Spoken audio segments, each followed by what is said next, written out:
What's going on, everybody? We're here. We're live. Welcome. Brand new Poker Live podcast. My name's Joey. Good morning, Chicago. Joey. So if you're watching this live or you're watching this today, you guys probably know about what happened last night in Las Vegas. A lot of people got in touch with me. I've been, I wrote something about it a little bit ago, and I've been tweeting about it last night. But I'm in Las Vegas, and yeah, man, it's just pretty wild to see. Pretty wild to to kind of be out here and to be, sitting in my living room last night, looking out my window because I was down the street near where it happened. I came back here, and just watching outside the window, listening to the scanner. And you hear about things happening like this all over the world, guys. And I don't know, me myself personally, I take it in, but I usually try to get past it or block it out because it certainly could be a lot of emotions to deal with. And you try not to make the entire world. You try not to let the world bring you down and let all these things affect you and impact you. And you kind of just try to live your life and live your day. But yeah, man, obviously right now, being close to home and in Vegas, a place I think a lot of the poker world, really just, I don't know, we connect with Vegas. And yeah, so, I'm very excited for this podcast. I've been excited to talk with Steffen for a while now, especially after I had his big Poker Masters run too. So yeah, hopefully for myself and for other people out there who might be feeling some emotion about it or some sadness or something like that, hopefully, this podcast next hour or two, be able to enjoy that and kind of forget about kind of what's happening and just get back to it. So, but yeah, man, joining me today, guys, on the podcast, the young man, he's the new high roller on the scene. He's, he final tabled all, I'm going to call him final tables for the Poker Master, the 5 events. Even though it's 4 official and then 1 not official, he beasted those. I don't know how you final table all these back to back. I don't even know it's possible. I don't know if he runs that well or if he's just one of the best players in the entire world, which I'm sure he is one of the best players in the entire world. But he's a guy that's been around poker for, I think, he's been playing cash games online. I know he's a great online cash game player, and then he cheated on the cash game world for the tournament world. And I don't know if he's happy about that or not, but we're going to find out more. He's a man in the young German crew of people who I sort of all group them all together, but I'm very interested and anxious to learn more about each one of these guys, and especially Steffen. So we're joined by goosecore, rungooserun, Steffen Sontheimer. What's up, Steffen? Welcome to the podcast, man. Hi there. Good to be here. So Steffen, man. So I guess a lot of people have been asking me, they've been saying, where'd this guy come from, man? Where'd he come from? Who is this guy? Is he a German bot? Is he a real person? How did he start playing 50K rollers, 100K rollers? I guess give people a little bit of backstory about yourself in terms of how you got to this point where you're winning every single high roller event that's happening right now. Well, pretty easy, actually. You just need to have a German passport and ask for staking, and you will be fine. No, it's obvious. I'm a real person. You've seen me on stream, so I do really exist. Sitting here right now, I'm from a very, very small village in the Black Forest from Germany. I grew up there. Started poker when I turned 20, something like that, like all those other guys, playing for a couple of pennies and then climbing my way up the cash games. And as you said, finally I got rid of those, or still play sometimes, but I figured out that tournaments are way softer, and stars helped me to get rid of playing cash games a little by not having rec back anymore. So I decided to see the world and join some of my friends, cruising around and playing some of those high roller events. Yeah, so when you stopped playing as much cash games, I think you were playing 10, 20, 25, 50, right, on PokerStars? Yeah, I played pretty much all kinds of stuff, but I feel like I was a little too late for the real monies. So I played lots of Zoom 500, Zoom 1K, NL2, 10, 20, 25, 50, occasionally a little higher, but those games weren't running that often. So it was more of the typical bum hunt. I never had one of those scripts, so I was always too late. Sometimes in the late nights, I could fight for open seating and getting some spots. But the main money was made on just like 8-tabling Zoom and stuff like that, and going for the rakeback grind.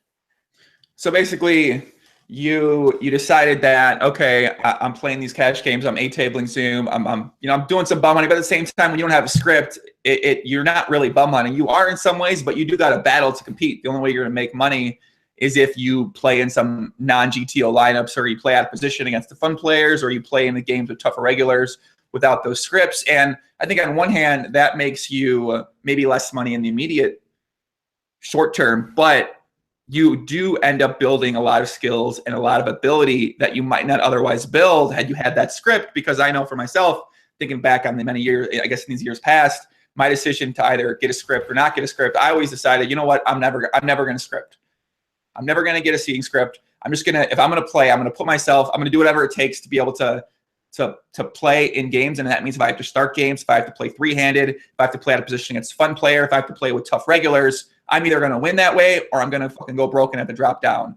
So I think on one hand, yeah, that it's more of a challenge, but I think in the long run, it just, you build up some skills and abilities that are going to last you for a long time, and you become a better player because you have to become a better player to survive rather than just erode your skills. And I think when seed scripts came out, I said a lot of these guys that are using it aren't going to be around in a couple of years. You're just not going to be around. You're just getting progressively worse and worse and worse and worse and worse. And eventually, everyone's going to have a script, and then you got to compete with those guys. So you're probably finding that grind very beneficial now, especially as you go to tournament world. And I'm sure you're saying like, wow, these tournaments are slightly different playing field, slightly different playing field and competitions than the cash game grind on PokerStars. Yeah, it's definitely all of that is true. So I was always trying to make some money, but like, even I felt like spending $500 a month per site for a script. I felt like, no, that's not something I want to do. Not even for the battling kind of reasons that I want to be like the Fedor type of thing. I want to be the best in the world and battle the best in the world. That was not it. But it's just like there were like not many spots showing up like every now and then, so I didn't feel like it's worth it. I was wrong. Now I know that, but yeah, still like prepares really well. And yeah, as you say, like I think I'm one of the guys that made lots of fun of the tournament world, and I still recommend so many players to lay drag a little and not show up early because it's just better for them. But yeah, it helps you a lot. I mean, I've had so many spots battling out with like really good drags that helps nowadays. Obviously, that I'm not really afraid of any lineup you can find out there in the tournaments. That's a good thing, I guess. I mean, I think that's a fucking amazing thing, dude. Especially as you're playing against Poker Masters, you're playing against some players who are considered some of the best players in the world, who have some of the most experience. And you yourself, I mean, if you're used to battling guys who've been some of the biggest winners at online poker cash game hold'em on PokerStars the past 5 years plus, you're used to battling with these guys on a daily basis, playing thousands of hands with them. I mean, that comfortability, that confidence you have in your own self to be able to just make smart decisions like that's just huge. And obviously you need some variance, you need some run good on your side too. But the combination of everything kind of can potentially come into a perfect storm of events. And it seems like that's sort of what happened with you this year. When was like the first time that you decided to play a high roller? Were you just like, okay, like did the young Prince Fedor say, hey, why don't you try out this 50K? Let's sell some action. And then you sold, like, how exactly did that happen? Because I remember earlier this year you had a pretty big score. I think it was one of the Asian tours, something of that nature. Well, was actually that was all last year.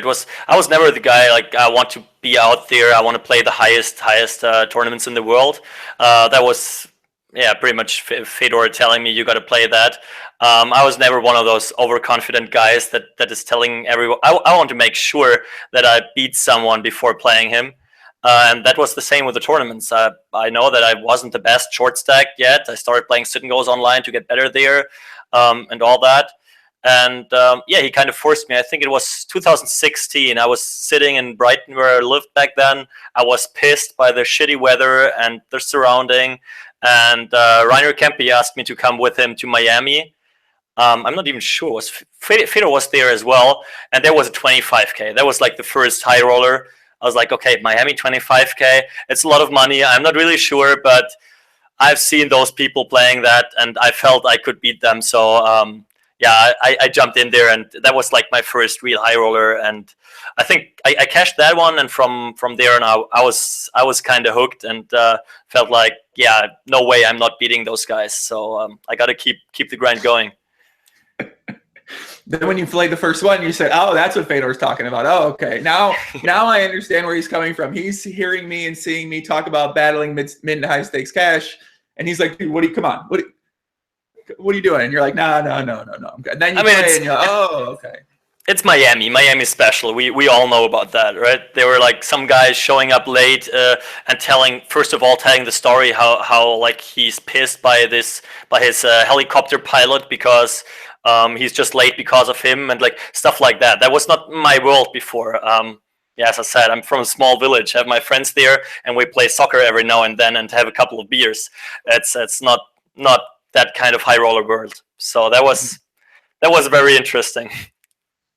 Yeah, Miami is a very special place for many reasons, not only for the kind of characters you see that come up from Miami and come up from, who knows, I don't know what they're doing there, allegedly. I don't want to get into what they might be doing there, but some of these guys that do play some of the high-stakes tournaments and cash games there, colorful characters, no doubt about it, colorful characters. So I guess from that point in time, did you just focus on tournaments from them, or were you still mixing in the cash games too, kind of, so when you decide, I probably should play more of these, what's your process like after that?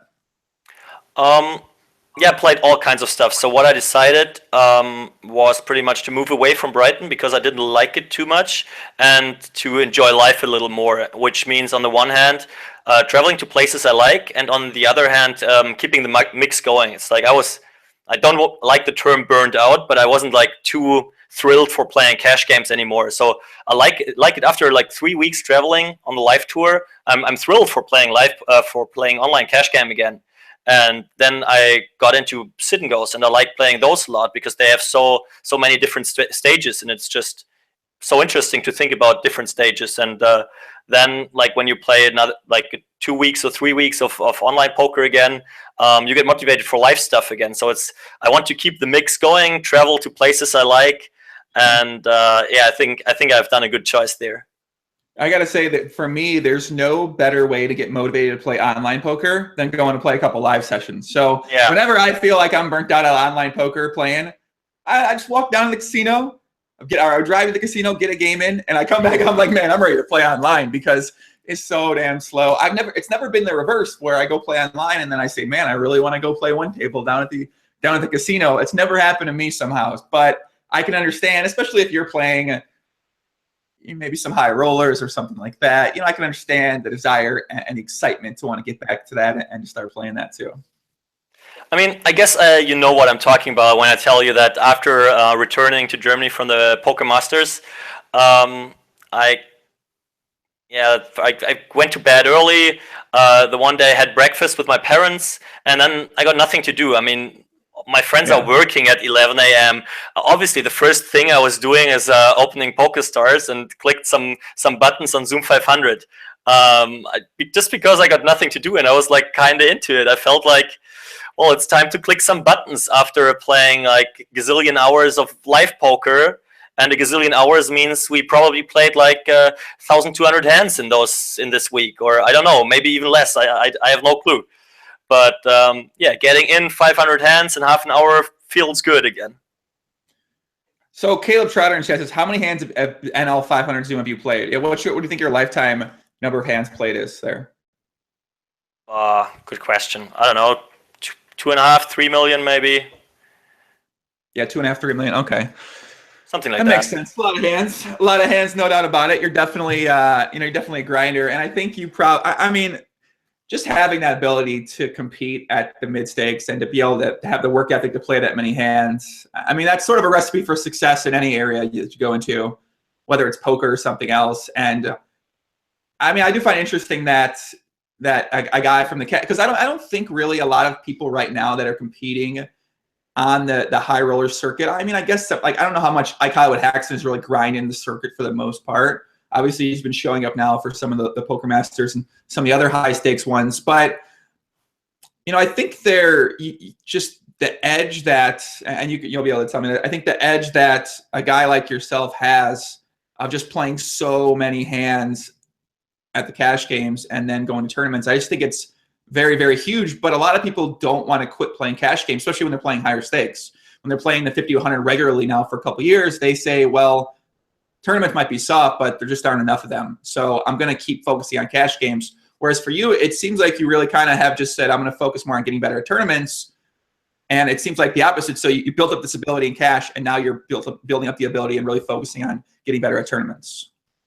Yeah, like for me, there's like this ability of being good in tournaments does not really exist, because tournaments are just a big mix of different areas.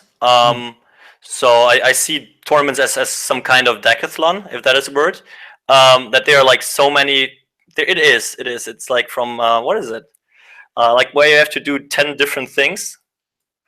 Multitasking. No. No. Where it's what is Leichtathletik? Athletics, track and field, something like that, where you have to run, you have to jump, you have to like a triathlon or something. Yeah. Yeah, it's a decathlon is 10 things. Oh, right? the decathlon. I was like, all right, there we go. That's what I'm talking about, and I think like for being good in those tournaments, you have to master every discipline. So, and that's what lots of people are not doing. So you have to be good with deep stack, chip EV poker. You have to be good with mid stacks. You have to be good with short stacks. You have to be good with ICM, and then final table and bubble is a whole different thing. And what I feel like the live circuit out there, no one is really practicing all that stuff. I mean, there are the really good cash game players. Well, they play Omaha nowadays and then come back for the live tournaments because they are good enough, obviously. Then there are the so-called tournament players, which is just another term for people not working hard. So then there's like, I don't know, people that have a sit-and-go background. Then there are people that played some cap games and are good with short stacks, chip EV. But I miss those guys that are like using online as a good tool for practicing. I don't see anyone else who's sometimes playing the toughest cash games, then open sitting the toughest sit-and-goes, and then like playing some short stack cap games or whatever. So I feel like I would never say that I'm like one of the best in either of those categories, but like being somewhat near the top in all of those is what makes you like a really good tournament player. And I feel like this is where like Fedor had his biggest edge like 1 year ago, being good at every single stage. And actually I feel like there are not too many players around that are super comfortable with like every single stage of a tournament. And I had my weaknesses in the short stack, and I feel like I got over them, and I'm kind of confident with like every single stage that might come up. Thomas in the chat said, what do you think the most common mistake you see MTT rigs do? Grinding, not working, grinding, and the big 55 on a Sunday. Like, I mean, most of the MTT regs, they are okay with 40 bigs and less. They never played cash game. Like, I don't know how much they are losing when they join early and play 200 bigs deep. I mean, they are horrible, all of them. Tournament players are listening to this right now. They're getting fired up, Steffen. Yeah, I mean, I have a cash game background. They could expect that, so they got to live with that. I mean, I guess, after you take down Poker Master, where do you kind of, like, where did the motivation go from there? Because now I don't know, it seems like you played 5 events, you made 4 final tables, you almost made the 5th one, basically. You win the entire event. Now what? Is it just like you want to just stay at this high point, or do you go back home to Germany and you sort of say, well, I've had success at cash, I've had success at tournaments. Well, now what do I do? So, like, where does your mindset sit right now with the future of poker for you? Well, I guess that got a lot to do with the goals you set yourself before. And my goal was never to win the Poker Masters or like any big series. So my main goal was just like traveling around, making some money, and enjoying life as much as possible. So and I think I just got one step closer, because traveling around right now is even more fun, like getting the respect from all the guys, getting sent some trophies over to my place. That's fun too. And so actually nothing changed too much. Right, I made a bunch of money. Maybe I think I had the respect before from like the inner high roller world. Maybe it's now got a little more from the bigger part of the poker world. But I'm looking forward. 2 weeks a flight to Macau. This will be lots of fun. Like poker-wise, life-wise, I'm not sure yet. I will have lots of good food, but I'm not sure whether they have pool parties there, like in Vegas. But yeah, we'll see. And yeah, from there, what's next? There's WSOP Europe, and yesterday I shipped the package for the Party Poker Caribbean thing. I will just play 1 or 2 events there and hang around at the beach, enjoying life. That's the main plan. We got my buddy W Coop main event champion, the guest that'll be on this Thursday at 1 p.m. Eastern, Steven Van Zadelhoff in the chat. He says, question, who is the better of arm wrestling, you or Steven? Arm wrestling? Steven against me? Yeah. I don't even have arms. That's a stupid question. Obviously, Steven. Maybe hit the gym in some of this downtime here, Poppy. Maybe get. I know that's one, like, no gyms for me. I do every single sports you can find out there, but sports for me is only when you can win. So there must be some kind of score sheet, and there are no score sheet. I mean, you can keep track of like weights or numbers of repetitions you do and stuff, but this is not the real motivation for me. I like to play soccer. I like to play tennis, volleyball. I would even try American football, basketball, or crazy stuff you have over there. But no gym. Sorry. No gym. I will take Steven in pretty much any real sports. Bang bang. Okay. You gotta get him fired up, man. What if the price is right though? What if there's a prop bet where you're trying to beat somebody and it has to do with something gym related? Oh, well, okay. If the price is right, I might hit the gym, but must be a good price. So it's a mix of like, it's same with poker trips. It's a mix of dollar EV and live EV. Like for going to Australia, I don't need good tournaments for being there. I will still go there because it's just so much live EV.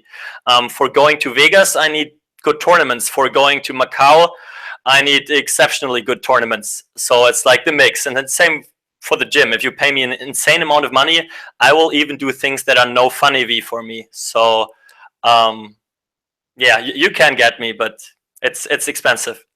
Now, I was thinking about this. You know, obviously, a lot of people talk about who are these German guys? Where did the German crew come from? You know, you got the Fedor bots and that kind of stuff. You know, how much do you think that having that group of friends around, these other guys who you've been, you know, you guys been close now for a while, and you obviously talk a lot of poker. You have some very great poker minds in there. How important do you think that's been for the success that you and maybe some other guys in that group have had?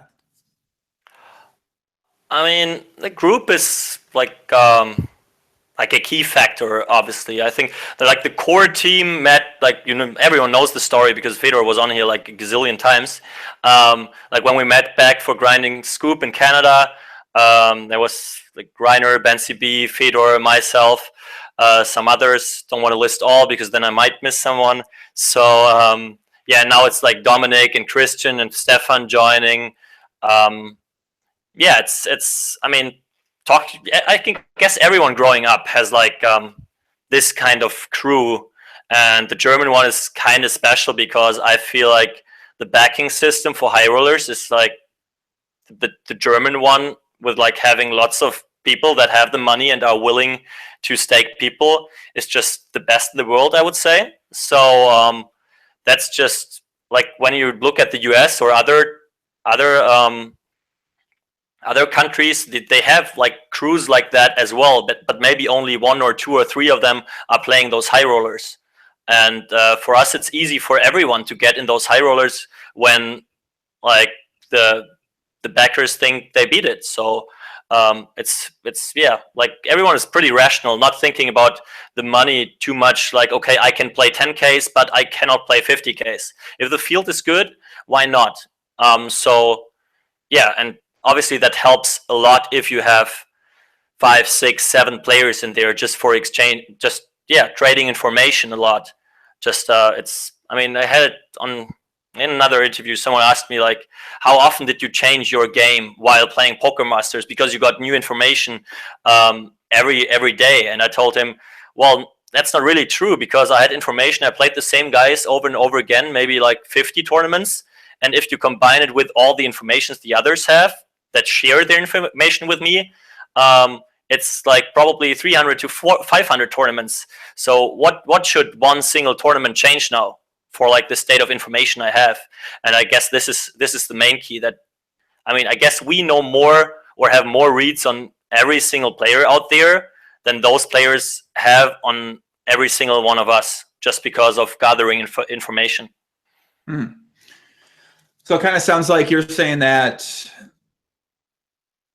I mean, I guess in a way, it sounds like you're saying that there probably isn't that same thing going on in other groups, and it may be the other groups of people, the Americans, or for the most part, I don't know. It seems like in terms of young people or like bigger groups, there's basically the Germans, and it doesn't seem like there are other groups of people right now for whatever reason, whether that's because taxes, whether that's because, obviously I'm sure finding backer, which, I talk about being, I think finding backing is one of the most, I guess, like, people know about it, but they don't actually know how important it is for certain people out there, or certain people to have high stakes success, whether it's at cash or whether it's at tournaments. Finding backing is a very, very, very, very, very important skill to have for a lot of people out there.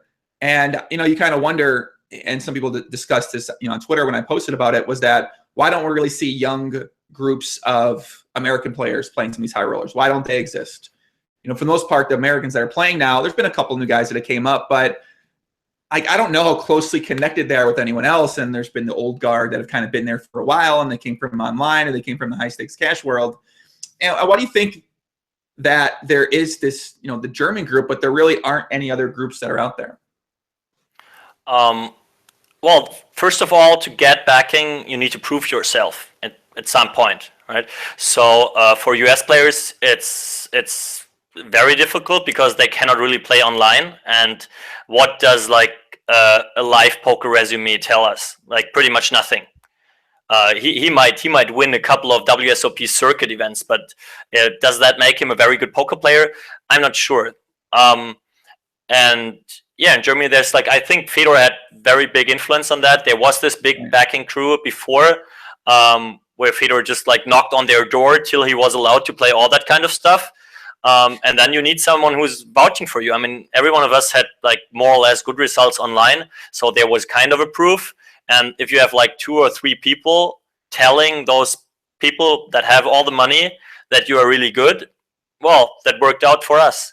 I guess this, yeah, it's I think of the Spanish. They have Sergio and Adrian, and there might, if they had a bigger backer behind it or more money behind, they could easily find 2, 3, 4 people joining those high roller this high roller circuit as well. I would assume.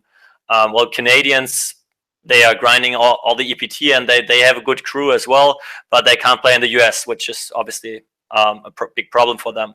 But yeah, I guess that's the main thing. Shout out to Luce Leon out there, by the way. I know Luce Leon was very excited for what was happening with that 100K Poker Masters when he was playing on the Party Poker High Roller game. I think he said in the chat, I was doing commentary during that game, and I said, "Oh, Leon must be tilted right now if you lost that hand." He's like, "How can I be tilted? I got top 4 right now." I said, "Okay." I said, "Hey, Luce Leon's feeling good right now." So shout out to Luce Leon out there, and yeah, man, WSOP Europe's coming up soon. Make sure you guys check it out. Natalie's in the chat. Natalie Hoff, a fellow German. You know Natalie? Are you familiar with Natalie, Steffen? Yeah. Well, we didn't have to do too much together, but I think we've been on the same plane to or from Vegas, and have been hanging around there. And I know her, obviously. Shout out to Natalie. Not sure how much she knows me, though. Well, no, maybe that's why she's in the chat right now. She get to know you right now, Poppy. She want to learn more about Steffen. Everyone likes a winner. I'm telling you, man. I remember when you're winning, your Twitter followers are rising up. People are, all of a sudden, your joke's a little bit funnier. All of a sudden, your sarcastic things you're saying on Twitter getting a little bit more engagement. People are like, haha, this guy's funny. Everyone likes a winner, Poppy. So now when you're in this position, and now you're getting a lot of, getting a lot of attention from people, getting a lot of people, I'm sure, wanting to be your friends or want to talk with you. How do you deal with that? How do you think about that? Because I'm sure it's happening right now, and if it's not happening right now, it's only going to get bigger and bigger. I'm sure you see what happens with Fedor. Everyone wants to be friends with Fedor now. So it has been fine so far. I think I've been friends with the most part of the poker world anyway so far, or the poker world that is closer around me. And well, there was one thing I had to think about this week, that there were a couple of people that asked for an interview or podcast and stuff like that. And I obviously had to go with you, and I was on did something else, and I will do one thing for Germany, but I showered the pokerstars.tv. And so there was some stuff like that to think about. I don't want to be that kid that just wins something and then shows up for every single interview out there, and maybe is on a downswing later on and is gone forever. So it's like, it's fine. It's like, so far my life didn't change. Yeah, I mean, I don't know. I see it with Fedor now. You know what I mean? He goes to these places, man. You got a lot of people want to be friends, and Fedor. I think we kind of go back to a point I made before, which is that why are the Germans kind of how they are right now? And I do think Fedor had a big impact on that. I think Fedor just was all about networking. He was all about getting in touch with people. He was all about finding all these new opportunities out there, because we see he has other motivations in his life, not just poker. He wants to. Now he wants to be Elon Musk, or he wants to. I always thought he was going to run a country at some point in time. I'm still convinced he's going to run a country, and I've been convinced about that for first time we had him on the podcast. So I do think someone like Fedor, and kind of you mentioned having that he vouched for everybody else in the group and the online. It's like a combination of so many things. I don't know if it's replicable. I don't know if it can really happen. And then you mentioned the proving grounds, and that's a big thing. You know, some people are joking America's card room is harder than Poker Stars. First of all, let's get fucking real, guys. America's Card Room and Ignition, it's a different fucking planet, all right? I don't know who's saying things like that. I can't take anyone seriously. You lose all credibility with me if you say a comment like that. That's not true. So, but if you play an ACR, are you having trouble in the ICR games, or I don't know. I played this morning. Well, and I have some Bitcoins because I played ACR last year and had to cash out via Bitcoin, so that went quite well. I made some money on ACR so far. It's speedable before rakeback. You sure? I don't know. You positive? Americans are on that site. I mean, it's tough for the others because I'm open sitting there sometimes, you know. So they can come and try. Like just a few guys I'm not playing, they can stay away. That's okay. But yeah, like every American listener is allowed to join ACR and play. You'll find me on Heads Up probably. So I don't know if I saw this correctly or not, but yesterday, I think it was yesterday, the day before, Sam Turk had posted a screenshot on Twitter. And it looked like you were playing the great game of Omaha 5100. Was that you, or was it someone else? That wasn't me. My name is got nothing to do with Goose on Party Poker, unfortunately. I'm not playing the great game. I'm sorry. Maybe that's the next challenge for you. As you've had success, the cash, no limit, tournament, no limit. Have you thought about playing maybe some more great game of Omaha 4 cards instead of 2?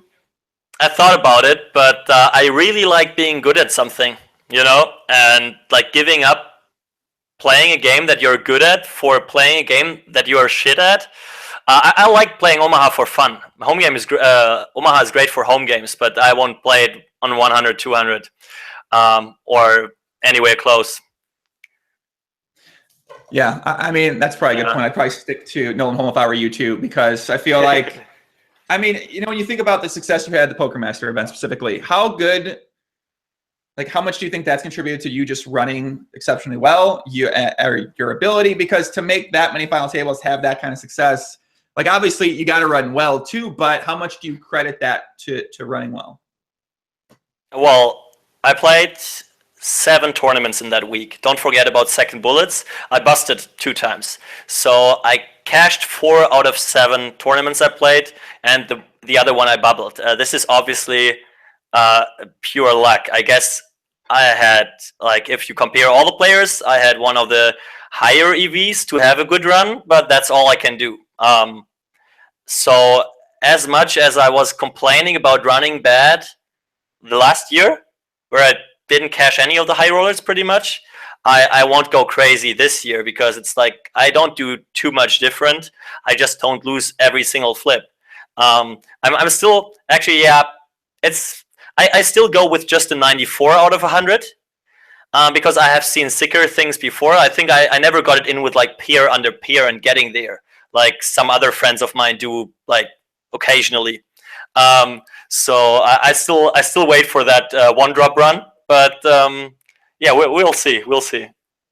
I'm waiting for this was a 94. I wait for the 99. Or the 100, if that is possible. Okay, don't get greedy. Don't get greedy over there, man. You know what I mean? You gotta maybe never win another high roller again. Now you never know. Maybe you could go. You could be, because you've seen how Fedor is now. Fedor is regarded as one of the top, poker players in the entire world of all time by some people out there. And that type of run is possible if you have that type of skill and you have that type of variance on your side. It certainly is possible to get to that point. And it sounds like that's the point you want to get to. In that now you've had that success, but at the same time you're still hungry to have more. You're still hungry to be maybe considered the top player, the top tournament player, the top Nolan Holland player in I guess in the world. Well, try to still increase my chance. I just put out the randomizer. The first number I got is a 95, so it's possible. Next one is a 7. I bust first orbit. That sucks, but it's possible. 69 might be a min cash. There we go. Yeah. So how much do you think Fedor becoming an entrepreneur has allowed you to have the success? Because maybe if Fedor was still around, he would be taking up all that crew run good. And now that he's sort of putting that towards priming his mind and priming other people's minds out there, now you're able to sort of step in and take over that mantle. Well, as I said, I don't believe in that too much. It's tough. It got tough over the years or over the month. But yeah, I mean, I'm not ready to flip against him yet. So there was like Monaco this year was pretty sick. I think he like in Monaco he staked me for every single of the high rollers. I fired a total of 6 bullets in the 25k plus, and he busted me in 5 of those. So I mean, he busted his own money. That's fine for me, but that was pretty sick. Like losing every single flop, him like getting all the 20 BB, he hits a set, I hit the top pair things. So I'm not ready for that. I was happy that other people took care of him. Like when Christian was flipping against him in the 100k in the end, I was so happy to not be the guy in Christian's shoes, like flipping against Fedor. Remember maybe the Pokemasters number 2? There was 5 left, I guess, or 5 left, 4 left, and Christian had that big flip against Fedor, Ace King versus Jacks, and everyone on the table already discussed like what are the real odds. I mean, it was like Fedor had like 44% equity or something, and the table was like maybe it's like between 60 and 70, and then like in the next break, I talked to the other to all the others that were already playing event number 3 in the main room, and they were like, yeah, we were having side bets on how the flip ends, and everyone wanted to take Fedor's 44% side, obviously, and yeah, good choice. So there's some run good in my mind that I don't want to battle against, but yeah, wouldn't say that I'm happy that he's just priming his mind. It's fun traveling with him as well, and he sticks to playing some high rollers, which is fine. Yeah, he hops in there once in a while, and obviously we saw he had success at this year's Poker Masters. What did you think about the way that was structured with the 5 events? Because you did very well in those first 4 events, but you still needed to do very well in the 5th event, and then certain people needed. I think actually the first place, they most likely would have won the overall Poker Master with how it was structured. So as somebody playing in that, what do you think about the way the point system worked out for it? Well, I would have chosen a different system, like disregarding my results there. If I make the series, it's definitely a different system. It was just like the fact that people treat it so differently. I knew before, I just looked at it, and it's quite obvious that most probably the guy who is winning the 100k is winning the jacket. Was quite obvious if there's nothing weird or super run good happening before. So even going into the 100k, I still, it's easy to make the numbers. I had like 10 to 15% equity because for me, like with that good run, min cash might have been enough if someone wins who didn't cash before. But I was still like a 10 to 15%, let's call it favorite to win that jacket. But media and everyone there treated me as like being the big favorite. And they tried to make me feel like I win that jacket 80% plus. So I guess lots of those guys are kind of happy that I won it in the end, because just let's take the example if Seth Davies, who didn't play the first 4 50Ks, wins the 100K. Like if he can't make that King's Hero fold, he might win in the end, and yeah, that would be a little stupid for like the whole media treatment for the first four events. And yeah, I myself, I didn't care too much. I thought the system is kind of stupid, but I knew it before and didn't expect anything else. So yeah, I never thought like I could win the jacket until we were like 6 left on the final table or something like that. Yeah, I think that most people that I talked to and that I read about, they kind of agreed with that. That kind of happened to work out correctly. But to me, it seems like if somebody has the success they had in the first 4 events, and you mentioned, Seth didn't even play the first 4 events. If that person to win its series is kind of like, well, maybe something needs to change for that. And I know it's the first year, and I think it is something that could go on for a long time. And obviously, it's got to feel pretty cool to say, hey, I won the first event. I hope so. For the purple jacket, are you planning to wear this purple jacket around? Are you going to go wear it to Macau? Like, are you going to play with it? What are you going to do with the purple jacket here? Well, actually, I don't have it yet. So this one was obviously way too small because they made it Fedor size, which was a smart move beforehand, I guess. So they still have to take the measurements and stuff. But I left Vegas right the next day, so there was no time for that. This designer guy is sitting in LA. I won't be there. I'm not sure whether it's smart to go to someone here and get the numbers, because they will for sure mess it all up with like your inches and stuff.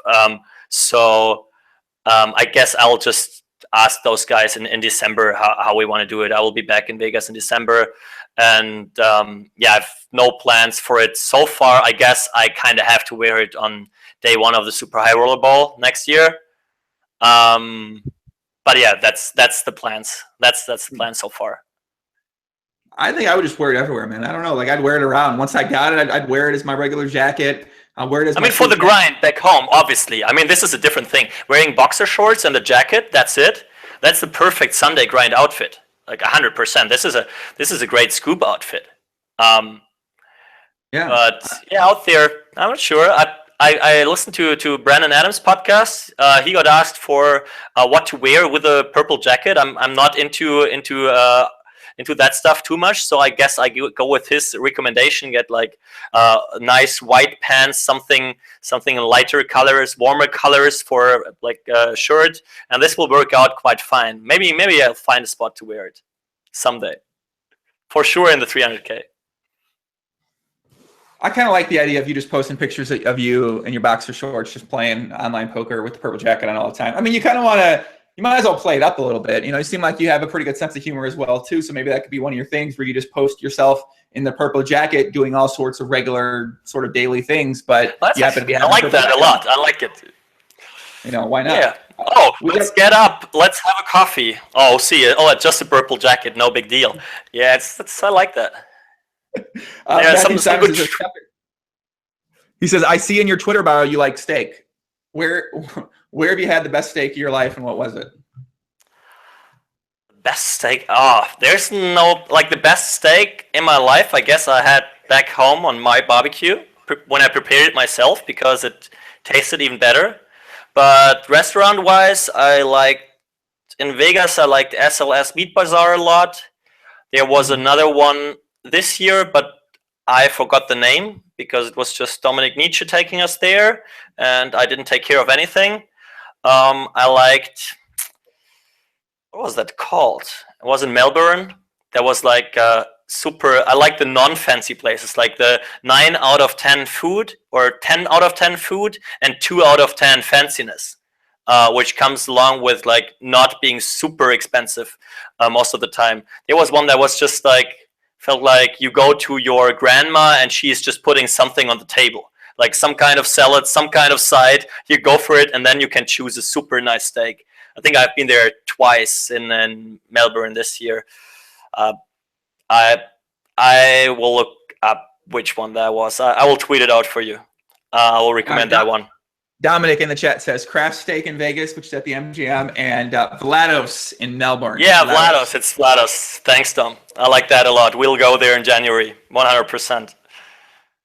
A couple guys in the chat are asking about Phil Hellmuth. Obviously, you and Phil Hellmuth played a bunch there. Phil Hellmuth, very well known for his white magic play and very unorthodox style and his approach to poker.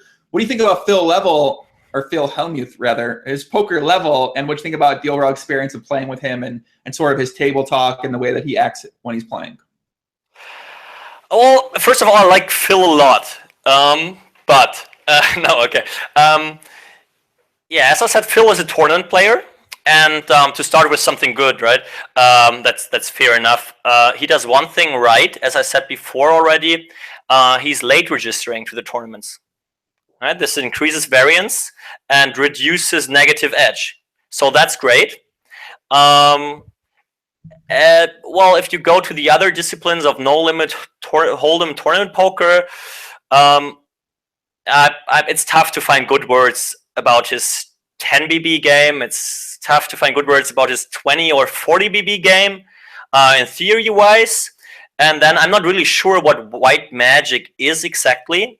If it's like talking a lot when you face a bet and then fold the best hand, this works out perfectly. This is something he does super well. And like blowing up after getting shown like random shit, that's great as well. But the other parts, I'm not really sure about. So I like him talking at the table a lot. I think it's way more fun having him on the table watching. And yeah, obviously he's got his results. They speak for him, no doubt about that. But yeah, as Fedor said, I'm ready to play him over and over and over again. I see. So you disagree with me that when I say that I think Phil Hellmuth is one of the best poker players in the entire world, and he's doing something right that other people just don't pick up on, and the white magic that he implements is actually indirect genius, judging by the results and his ability to continue playing. You disagree with that, correct? Well, I don't like the term best poker player in the world, because poker is such, like, it's a way bigger thing than just no limit hold'em tournament poker. That's why I divide it into like lots of fields, and I feel like I can judge smaller fields way better. And as I said, all right, like it's just the two of us talking right here. He is shit with 10 BB and with 20 BB, and like maybe with 40 BB and no limit hold'em as well. But there's way more for a poker player. Like, he's bringing fun to the table. He has results. He might be good in all the other games where I don't even know the rules of. So obviously he's the way greater poker player, if you take that term, than me. I just play one game out of a gazillion, and he won in all those games something. Not just something, like bracelets and all other kinds of shit. Yeah, but I'm pretty sure in the mentioned small areas, I'm a little better. I don't know, man. Phil might have something to say about that. So shout out to Phil. He might hear about that. A couple guys that are asking about who you think some of the best tournament players are right now. So when you go into that field, and I think we all see the big names in there, and we sort of think they're all really good. But who do you think are some of the better players who are doing things, I guess, better than other players are right now?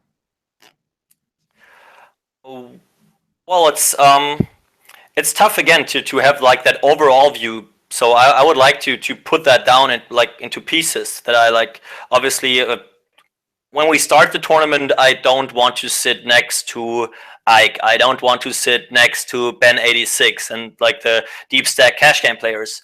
When I sit there with 15 big blinds and there is a final table, I don't want to sit next to Rainer Kempe, or I don't want to sit next to, who is good short? Like lots of people. And in between, I don't want to sit next to fucking Christian Christner and Dominic Nietzsche that go berserk every single hand.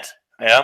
So like overall, I mean, just follow what were my picks? Just follow the draft. It was on Daniel Negriano's Twitter. Like the names that got picked first there. This is, I mean, like, just have a look at those drafts. That's super interesting, which people get picked first. I think it was, what is the draft like? Adrian picked himself first.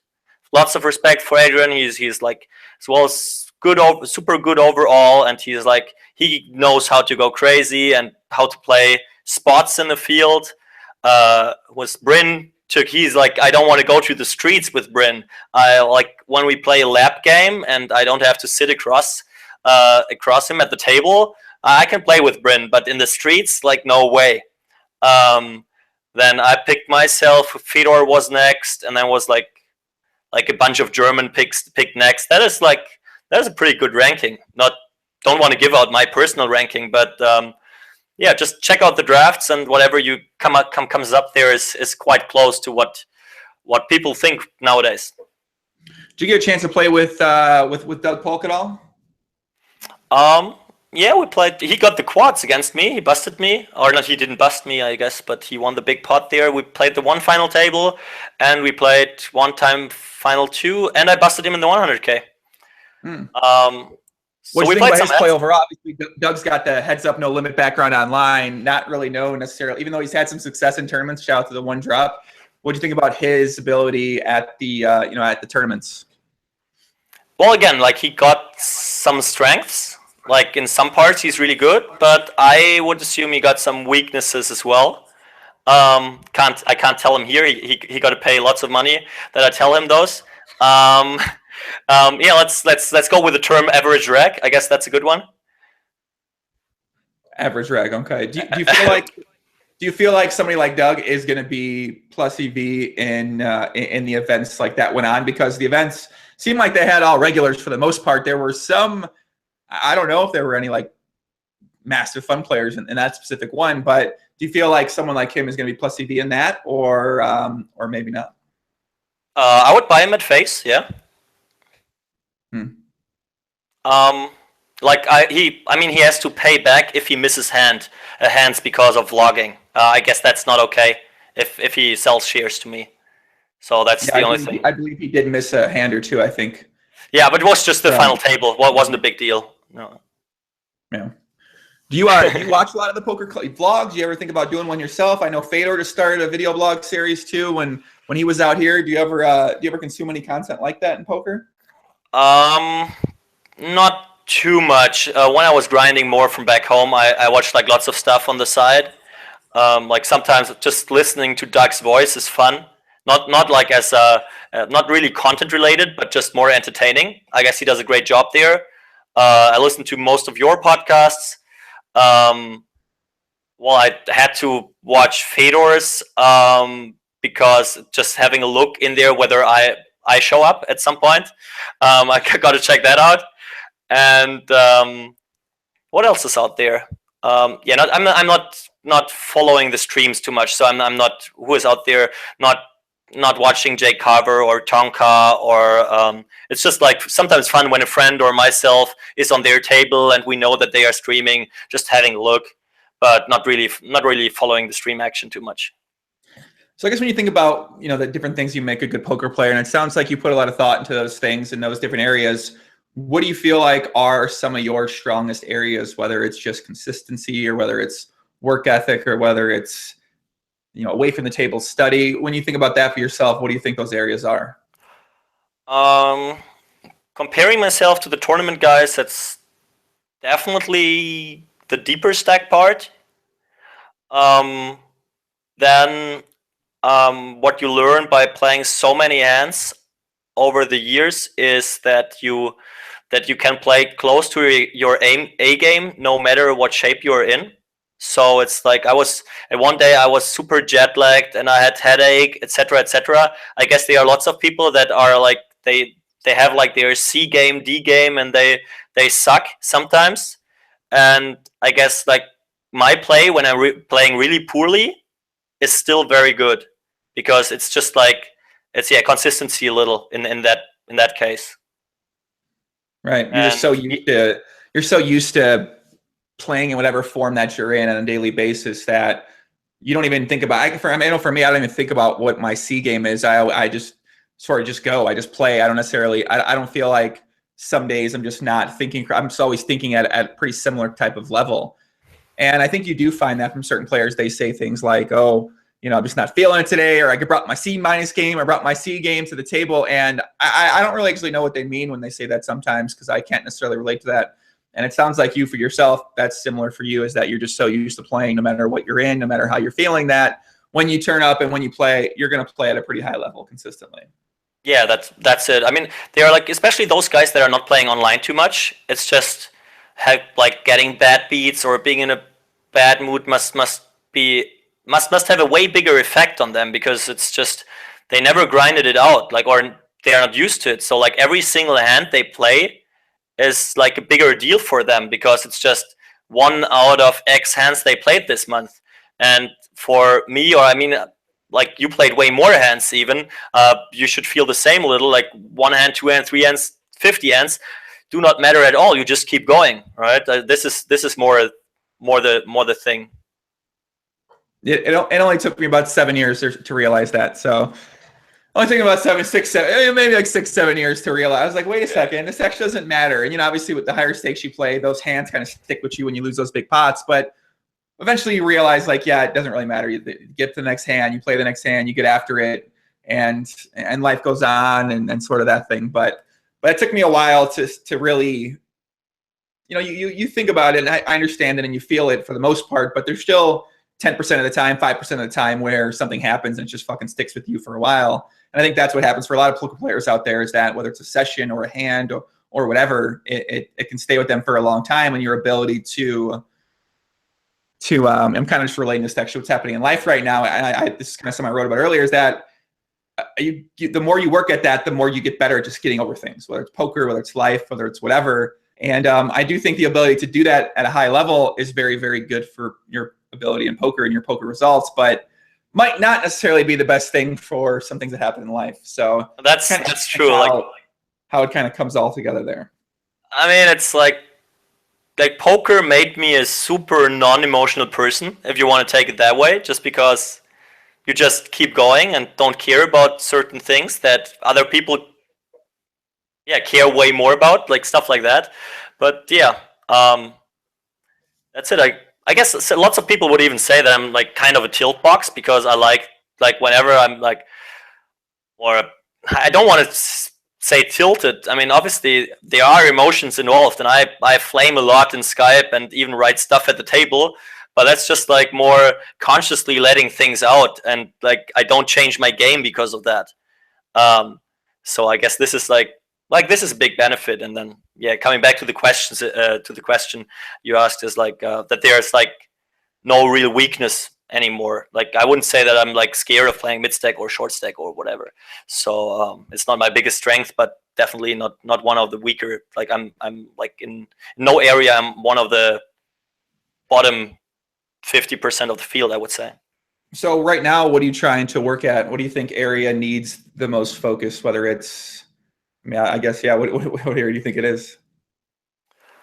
That's pretty much the mid stack area.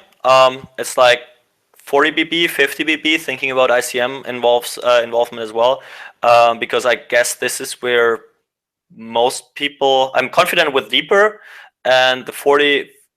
That area is like where people make big mistakes, and I know for the biggest part how to play right, but I'm not sure about how to exploit the maximum out of people that are playing wrong there, because this is not a stage I played a million hands in. So this is like when I run sims here or have others running sims and just see the results. Shout out to Dominic Nietzsche here. That's my main focus pretty much. So do you feel like a lot of your improvement there is going to come through away from the table work, combine, or I guess I mean, for me, when I think about how to get better, it's away from the table work combined with playing, and then combined with more, and sort of you kind of go back and forth and work them in together. But some people are more away from the table. Some people are more just on the table in terms of getting better. So when you think about getting better at that area, where do you think, how do you sort of distribute that energy, and where do you put play, talking with friends, or running sims, or those type of things? How do you break it down from there? It's tough, because I don't want to be someone of those guys that tell everyone how professional they are. So it's pretty obvious, not obvious, but I'm lazy as fuck and I don't like to work. So I'm not running too many sims. That's for sure. I mean, nowadays you got all the solvers out there, and you can run the simulation, and I know how to do that. And if I'm unsure about a hand, I know how to look it up. But I mean, that's the good thing about the group. I mean, there are some guys that weren't doing so much stuff back then when I was working really hard, like 2 years ago, maybe I would say, that are still like their motivation level is higher than mine. So they run the sims, and I'm ready to have a look at those. So this is more how it works. So right now we are together as a crew. We have our guys that run the sims, and then we discuss it. And I guess I'm pretty good at looking at things, looking at results, and putting it in easy words, or like at explaining why that makes sense, instead of just copying what like the solver tells us. So I still think I bring some value to the discussion, but I'm definitely not the guy running the sims. I'm the guy lying at the pool having a caipirinha while others head to the hotel room and start their laptop. Dare I say GTO? I don't know. I mean, I'm sure you're not lazy. I'm sure when you say lazy and you think about what the traditional definition of lazy is, it's probably different for you than it might be for most people out there. So maybe your idea of lazy is only thinking about poker 20 hours a day instead of 24. I don't know, but I got to imagine when you say you're lazy, you're probably not quite as lazy as you might think. Maybe you're lazy about the study part of the things, but you're probably not lazy when it comes to the overall putting an effort into poker side of things. Yeah, but I still think, like, I just see it for myself. I think it was Jason Kuhn. He had a super nice Instagram, Twitter, Facebook post, whatever, where he said in the end there must be a kid in Russia, Belarus, whatever, that is like smarter than me and working harder. So that's why he has to keep it up.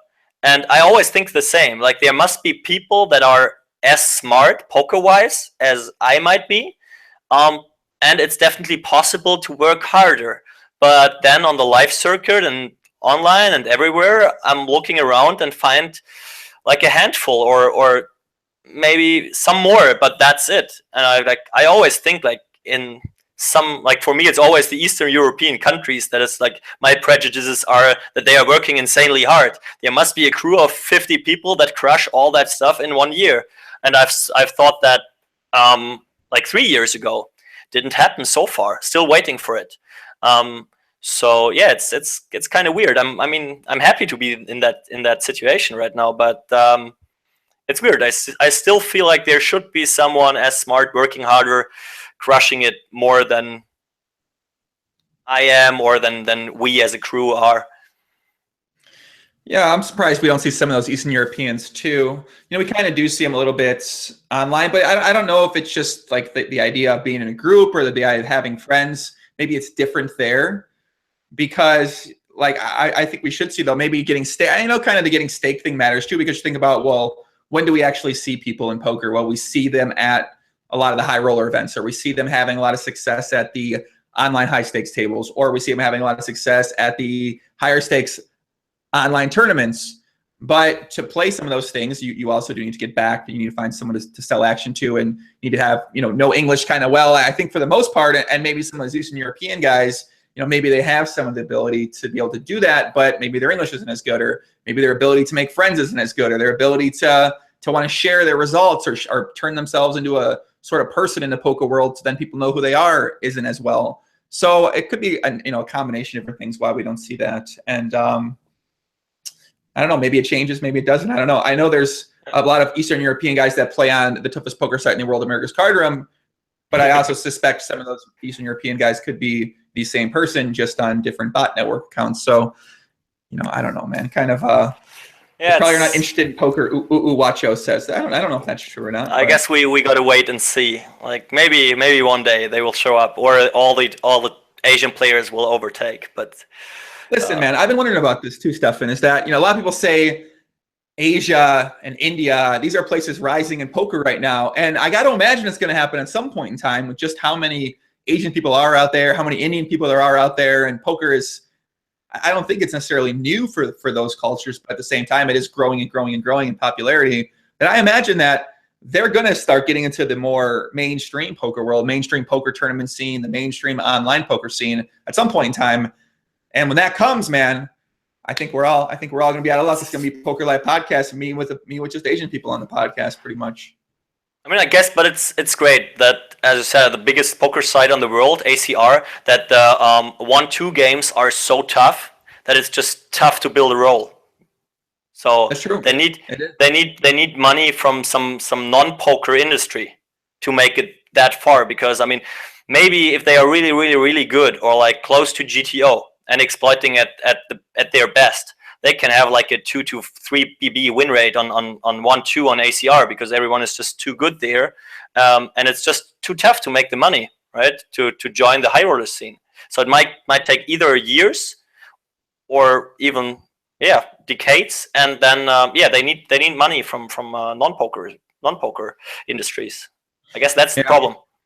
Well, I know GPL right now. GPL is pushing pretty hard in China. GPL is pushing pretty hard in India as well too. So maybe these guys come in with the GPL guys, talk with them, they find some people there, and maybe they'll be able to find themselves a backer. Whether it's online, live, whatever. So I don't know, man. We'll see what happens. There might be a Fedor. Maybe there's a little Fedor, Asian Fedor out there sitting there right now, fucking probably 16 years old, playing online poker and building up his role. You never know.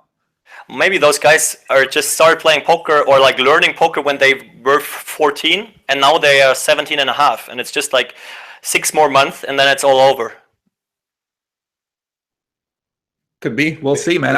I mean, we could see. I don't know. Who knows? Well, I'm excited to see what's going to happen in terms of how how the poker world does evolve when you get some of these other countries and these players sort of hop in the mix. And I don't know the tax situation in terms of Indians playing in Europe or Indians playing in America, or the Asian people playing in America as well too, to be able to get some more mainstream notoriety. So I don't know if it's possible. Whereas I mentioned the Canadians can't really play in these big poker tournaments in America because it's from tax purposes, and that's very unfortunate for them, because a lot of the big exposure you can get is in the American tournaments, and especially with Poker Go and Poker Central, wanting to bring more, I guess, these mainstream sit and goes, and also their high roller series at Aria, and giving more visibility to that, 300K, of course, and Poker Masters. That is very unfortunate for those countries and those players where they get taxed so heavy when they come to America.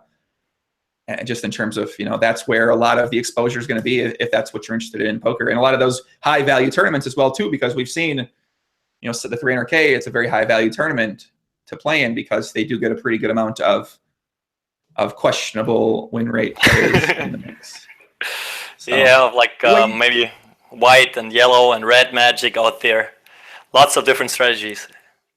Yeah, you mentioned Doug Polk maybe being an average reg. What do you think about somebody like a Daniel Negreanu then? Where do you think he sort of falls into the the breakdown? If he was a regular on stars, or if he's competing in the high rollers, how do you think he ranks? Well, actually, I agree with everything he wrote on Twitter. That I think I mean, I can't really judge it, but I believe him that he was at some point one of the best players in the world, or the best player. And nowadays he isn't. Like, just like the moves he has are like kind of limited. Like there is stuff out there that you can easily surprise him with, and I think we have seen that in Poker Masters, and he agreed on that. And it's like, but I have so much respect for him, like tweeting out stuff like that, and then I'm really sure that he's a super smart guy, obviously, and he's ready to put the work in. Maybe not the hours that are some of the young kids are putting in, or maybe he's even putting less hours in than myself. But still, like I think if he puts some work in there, he can catch up to be okay in those fields.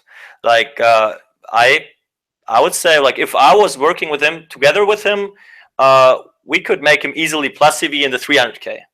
Like the Poker Masters, I mean, that's really tough, because they are just so many. There are not too many recreationals, and they are just like, let's say, the best players in the world, even when the Canadians and maybe some Russians are missing. And that's tough. I mean, he has so many other things to do by just not putting the hours in to study all the stuff. But he knows about that, and he is just super competitive. So I think he has a good chance to like not get lost against like us as like the very good players. So are you thinking about maybe taking Daniel into the crew? Maybe he could be the honorary token North American guy that joins the group. And we got to work on his last name. I mean, we can fit a Daniel in our group. That's a kind of German name.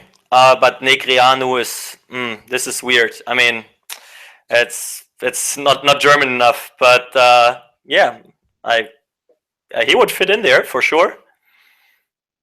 Kristen says, up and coming kid poker. I guess the idea of up and coming, do you think there are any up and coming players out there that maybe you think don't, people don't really know much about, but you feel like they could be, Fedor tweeted out earlier this year, got to watch out for goosecore, got to watch out for rungooserun. He's the next one coming up here. Do you feel like there's somebody else out there who we might have to watch out for in this near future in terms of we might know his name?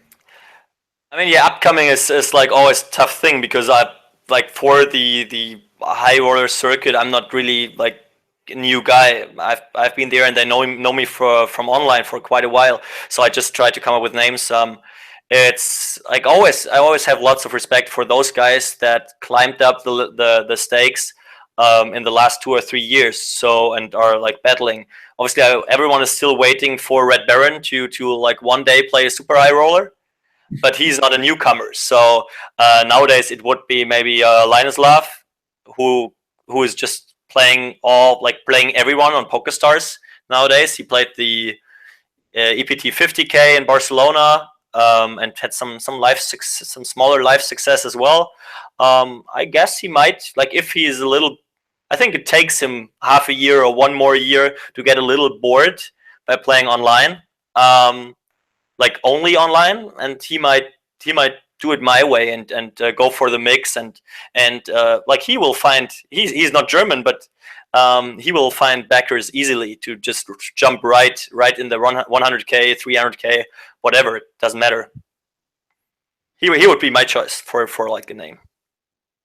Yeah, Linislav, I know that he went to Barcelona, and I think he is still playing a lot online. I know Limitless, last time I talked to him, he started playing a lot in Asia, the high-stakes games there, and I think he realized that maybe those games are slightly softer than battling online with True Teller and OTB Red Baron, so I think he might be playing there too. So yeah, I mean, I feel like any of those guys could break in, but kind of once again, it takes a certain type of person to say, all right, I'm going to focus on these, and I'm going to sort of not play as much online cash because online cash is fun to play. And, you see some of those guys, they might not want to. And that's what a lot of people do. They don't necessarily want to just go away from it. And we've kind of seen it in the past with True Teller to some extent. He's gone through spurts where maybe he played more live and then he went back to online, and it seems like he's playing more online right now. I think Fish2013, I think he showed up and played some events mainly in Europe though too. I don't know how much he's playing online right now as well. So I'm going to be curious to see exactly who the next online guy is to sort of try to venture over and to really give those live tournaments a shot. And you kind of made the idea of backing sound pretty easy, but I think for the most part, a lot of guys I think having a friend like Fedor's so used to being backed, and so he was so used to getting that backing and kind of makes it easy, a comfortable transition. But for a lot of players out there who don't necessarily have that friend to be like, hey, this is how it works, it's really easy, et cetera, et cetera. I think it is still kind of, I wouldn't say it's just nerve-wracking or stressful or give you some anxiety to think about going to do that, even though you're probably find it very easily. So I imagine there are certain players out there who just that whole process sort of, they don't want to deal with it, or it's kind of freaks them out or whatever. So I'm sure that holds back a lot of players from giving more live poker a chance. Yeah, and I think it's a personality thing as well, that like playing cash game online is just, it's kind of a video game that you can get good in and you're working towards a high score. Like what I realized, most of the very, very good players, they don't care about the money at all. Like they really treat it as a high score. Like have you seen True Teller walking around with bling bling and expensive stuff? Or like Fedor is not a high stakes cash game player, but does he look like someone who is like buying all the insane expensive stuff? Or even myself? Not really. And so it's tough for that type of players to get out there. Like I wasn't too interested, and then that was like a thing growing in myself, like getting out there a little, play that stuff, which had a lot to do with the success of my friends. And yeah, if you're successful at what you're doing, like why leaving your screen? And like going from playing a video game, going like in the real war out there, it's a different thing. Like for sure, and it just needs, like, doesn't really need a different type of personality, but I think it's kind of an obstacle for some players for sure. So speaking of bling bling, are you planning to buy anything? Have you bought something? Have you bought a car? Like what sort of have you purchased, or are you planning to potentially purchase, if anything, besides that very nice computer chair you have over there? Where'd you get that computer chair from, by the way? Where's that from? That's IKEA computer chair. It's very weird that the IKEA Marcus newcomer. You heard you got the award. You got the award for the IKEA Marcus new. I forgot the fucking name I gave for it now, but you got the award. So congratulations, by the way. It's nice to see IKEA actually ship one of the Marcus chairs for you being the first winner of that award. So congratulations, by the way, about that. Yeah, it's a good one. I like it. Yeah, I'm not planning on buying. Not planning on buying anything. What could I be? Could I buy a beer? Like, I bought like a couple of years back. I bought a car from like my poker winnings. That was like, but now I'm living in Vienna. I don't need a car here. But yeah, it's like when you're just traveling. Yeah, I have a nice flat that I share with two others. I could have gone for a cheaper one because I'm just traveling all the time, so it's not really worth it. But that's the kind of luxury I feel I can go for. But yeah, nothing I will buy in the near future.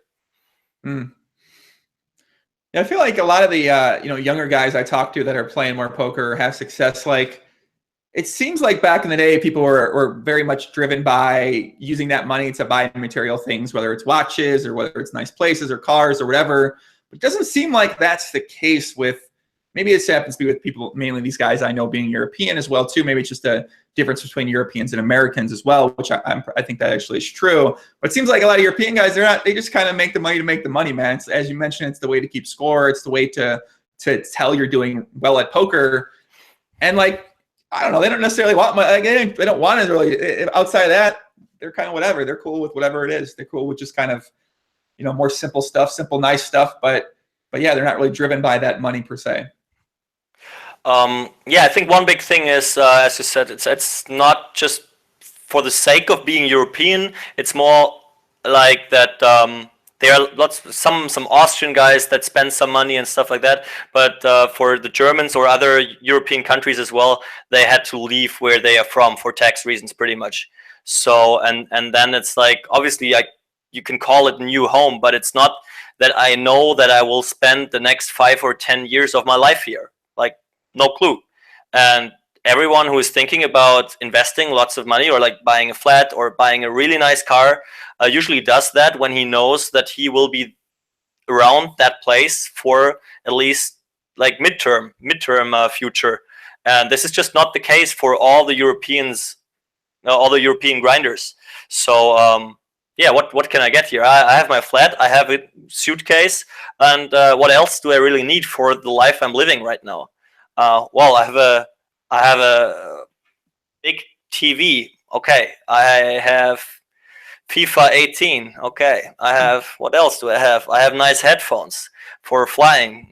But that's, and I have a okay setup. Not, it's a little outdated, but yeah, that's it. What, like, I can't imagine. I have the new, what is it?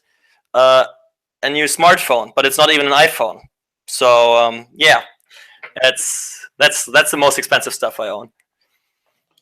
You're a simple man, Poppy. I know we got some women out there in the chat today. Shout out to Michelle Morris, Joey, and Doug sharing the shiny forehead cream. Yes, we are. Me and Doug are sharing the same shiny forehead cream. I agree. Where do you stand with the relationship-wise right now, Poppy? You got a girlfriend out there? I know a lot of women out there watching right now are very interested in this question, man. No girlfriend. No, it's kind of weird. Like I had discussions with like other grinders. It's obvious, like not obviously, but I think it's quite common that like most of the guys traveling the circus do not have girlfriends. I mean, we can take it that way, that we have lots of girlfriends, but yeah, I mean, speak for yourself, okay? Speak for yourself, right? No, well, I know you, Joey. I know you better than you know me, so. Yeah, it's like tough when you're traveling like all the time, like wherever I am, when it's like where I grew up at my parents' place, where I still have lots of friends, whether it's in Vienna, whether it's like somewhere on the tour, wherever you go, like when people ask you what are you doing, etc., or where are you living, like you have to tell them that you're kind of on vacation and you will leave in 2 weeks. I think this is not the great basis to start a relationship. Not really. So I mean, if you really search for one, I guess you can make it happen, but it's not like it's not like it's just happening, like with the lifestyle you have. For sure, it can be tough. Definitely. I mean, I think even for you, you play a lot of live poker too, and then you're leaving even more and more. And obviously, you can see people and see certain women when you maybe come to the same town, but then a couple weeks later, you guys leave. They go back to their place. You go back to your place. Maybe you go back to Vienna for a couple weeks. Then you go to Asia for 3 weeks.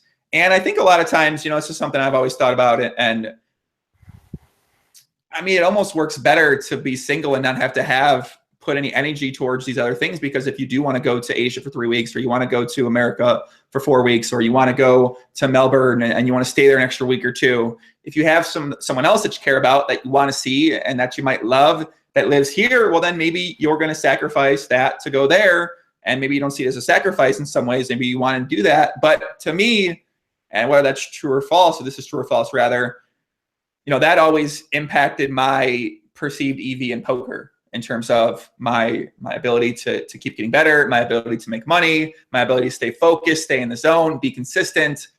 Having that girlfriend or having this person there that you put this energy towards really got in the way of that. And I guess, do you see it that way? Do you see it that way in terms of the more serious you are about somebody, potentially, the more it can hinder your success or your ability when it comes to playing poker?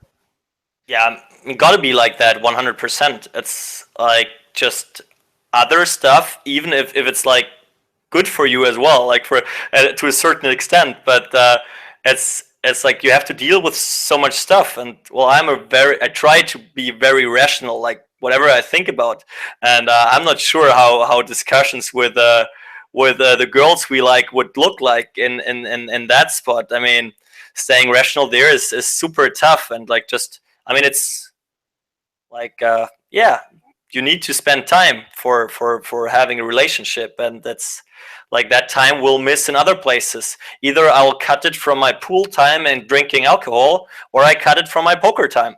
And either way, it's like it either is not good for me or it cuts my EV. So it's like I agree 100% with what you said. Yeah. Kristen says, Joey, keep in mind that some women are watching this for poker life content and not for the hot guys. And now, Kristen, I completely agree with that. Even though we do get some very attractive young males on here, shout out to Doug, shout out to Steffen, of course. But yeah, of course I know all people aren't doing that. So let's see. Natalie says girlfriend is minus EV. Hey, listen, man, Natalie, you said it, not me. I don't know. But she gotta keep in mind it's only minus EV poker wise. If the girlfriend life EV is higher, then it's minus EV for the poker EV. Then it's a plus EV life decision, obviously. So I wouldn't go with it minus EV per se, right? So keep that in mind. I'm gonna let you take that one, man. I'm gonna let you take that one here. Guys, let me give some questions from the chat, guys. I see some good ones. Is he also on the BGG? I'm gonna guess no. Young girl grind 21 under Rig the Thunder. I'm gonna guess no as well too with that, but I'm not really sure. What's the question? He said, "Are you on the YGG Young Girl Grind 21 and under? You're gonna bring in the Thunder." Well, I guess 18 would sound young right now. 19 kind of. I just turned 27. 19 starts like feeling young now. I think 20 and above is all cool. And no BGG. No BGG, no, okay. No 160. Rooftop to make sure that there are some stairs in between. What you mean? Your stairs prevents you from getting big girls up there. Fucking Christ. This is GTO. Man, listen, 2014 we could have had this discussion. 2017 I can't follow up anything with that, man. I'm scared to make any jokes right now. So no. Florian says, what district in Vienna do you live in? Second district. Okay. How many cryptocurrency? Are you big into cryptocurrency? Are you one of those guys in crypto world? Not at all. Like my take on that is when I have no clue of something, I'm very nitty with it. So it's the same with staking. When I'm not sure, I won't invest. So I think there's something going on, but I'm just not interested in the topic at all. And that's I said before, I was kind of lucky that it was last year WSOP. max late reg the first two 1K events, busted both in the very first hand, and was pissed about the Rio. So I just stayed at home and figured out a way how to play online poker from there. I found the great poker site of ACR. Deposit 5K, and started playing 10-20 heads up, which seems like a reasonable idea, right? Yeah. And yeah, it's a good bankroll. Yeah, it's fine. I mean, you can lose it once, but I mean, twice, how can that happen? So I spent it up a little, and then they took away there was for UK players, they took away the option to withdraw via Skrill. So I could either go for the Bank of America, which I don't have, but I'm sure it's a great bank, and or I can go for Bitcoin. I had no clue what that is, so I went for Bitcoin, and they were like, one Bitcoin was 700 back then. So I got a few, and they are like a little more now, but that's all I have. It was like one small lucky bink. You know what's sick is that a lot of the money for online, once Bitcoin got introduced as a cash out option on Ignition and ACR, I had a bunch of Bitcoin. I always like sold. I'm like, I'm not keeping this. I'm selling it instantly, and I'm very happy with my decision to sell that all at below $1,000 each time that I did get it. So yeah, it's very is what it is. Florian says, did you have a party last week? I think 2 of my friends were at your place. I was not in Vienna last week. I was at the Oktoberfest, but my flatmates might have had a party, so I don't know. I wasn't there. Who are your best friends in poker? Best friends? Well, the crew, obviously. It's Fedor, Rainer, Koray, Stefan, Christian, Dom. It's those guys. Julian Thomas, he's not traveling too much. I hang around a lot with him in Vienna. Yannis, Fedor's flatmate. Like the whole German crew, like all the guys here in Vienna. We just doing so many. I don't want to name like don't want to rank 1, 2, 3, 4, 5, but yeah, like all those guys.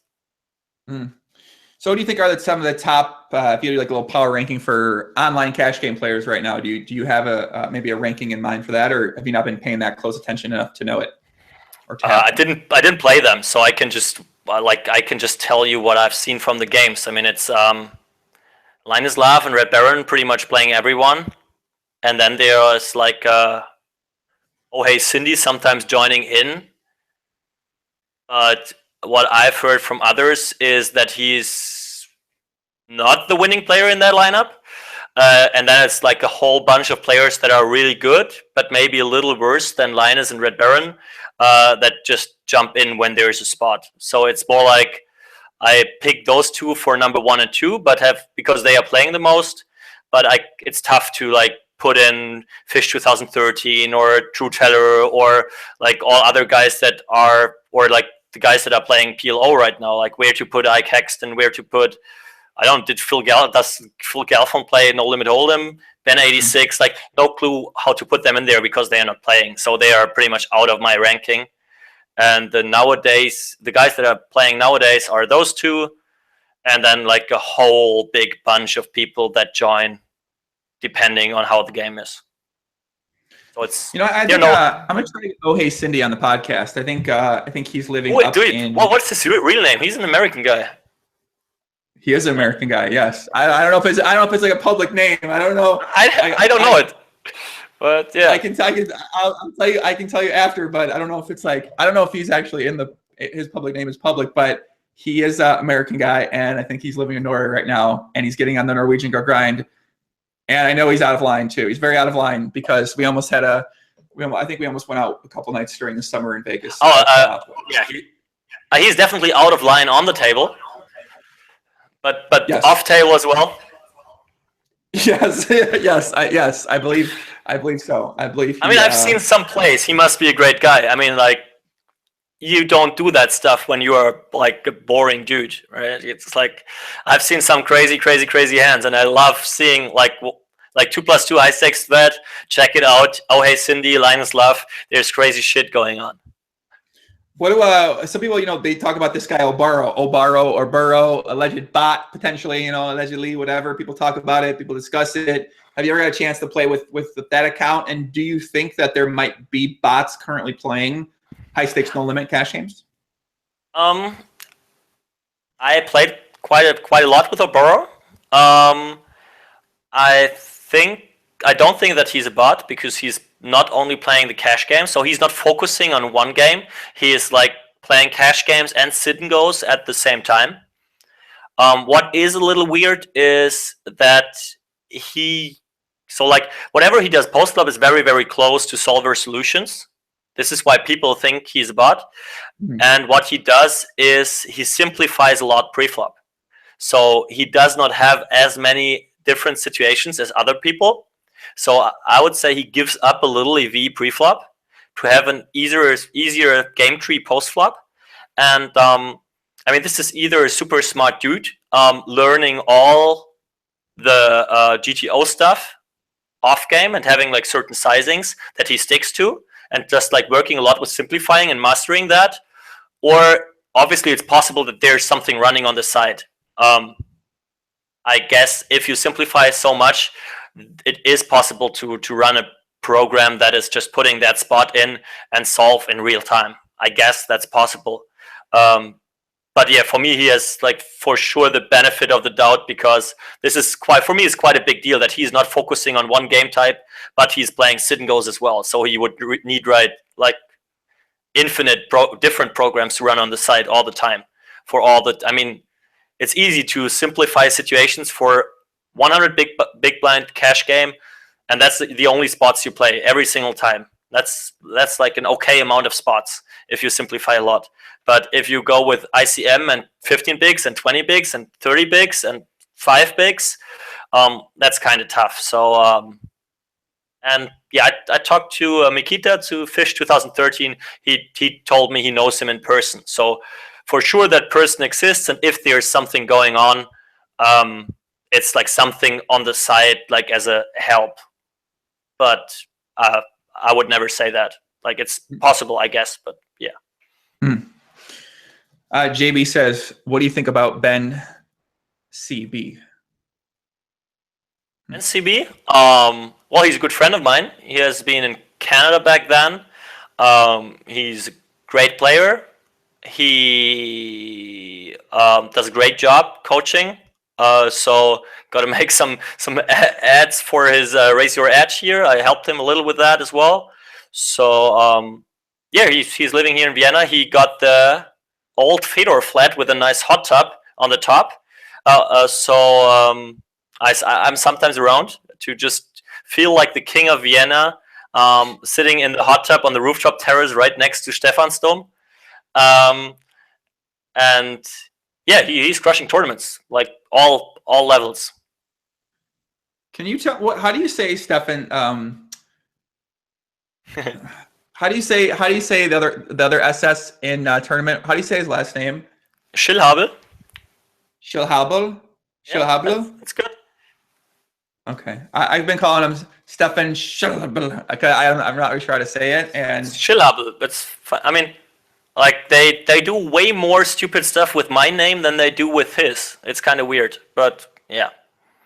Oh, your name seems so easy, but saying his name, I was like, yeah, it's like lots of Americans start going for the TH in my name, and then you mess it up. Like I have Sontheimer, you hear a lot, which is like super stupid. Like if you just read it, it's like not even close. This is like where the big issues come from. And Schillhabel, there's obviously you can pronounce like the start or the end or in between wrong, but it will never sound super wrong. Yeah. So yeah. Let's see. David SNO says, "What accelerated your poker thought process, and what are your poker goals in the short term since you just got the purple jacket?" What accelerates my poker thought process? What accelerated your poker thought process?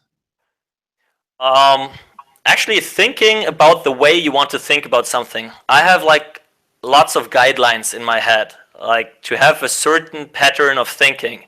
It's definitely not looking down at your cards and try to do something to your opponent. Like, I have this and I want to make him call. I want to make him fold.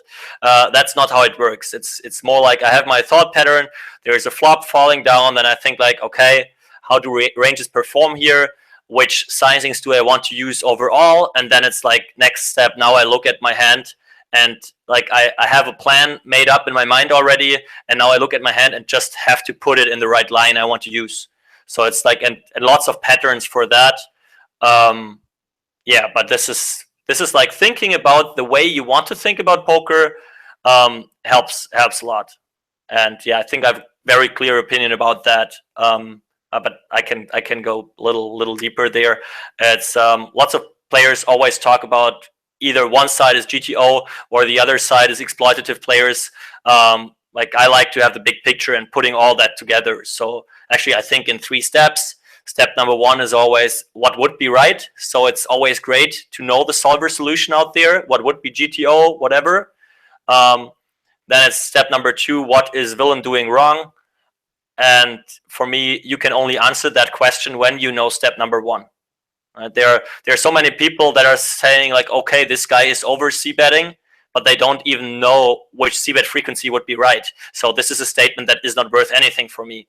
So it's 1, 2, and then number 3 is how can I exploit that, and to which degree should I exploit that? Will I only see that guy one time in my life, and I go for the 100% exploit and 4-bet jam my 7 deuce off here because he's overfolding, or do I stay reasonable and play that guy like every tournament again and just go for a small exploit? So this is like 1, 2, 3, and this is like the main thinking for every single poker spot out there, which puts all that together from GTO to exploitive player.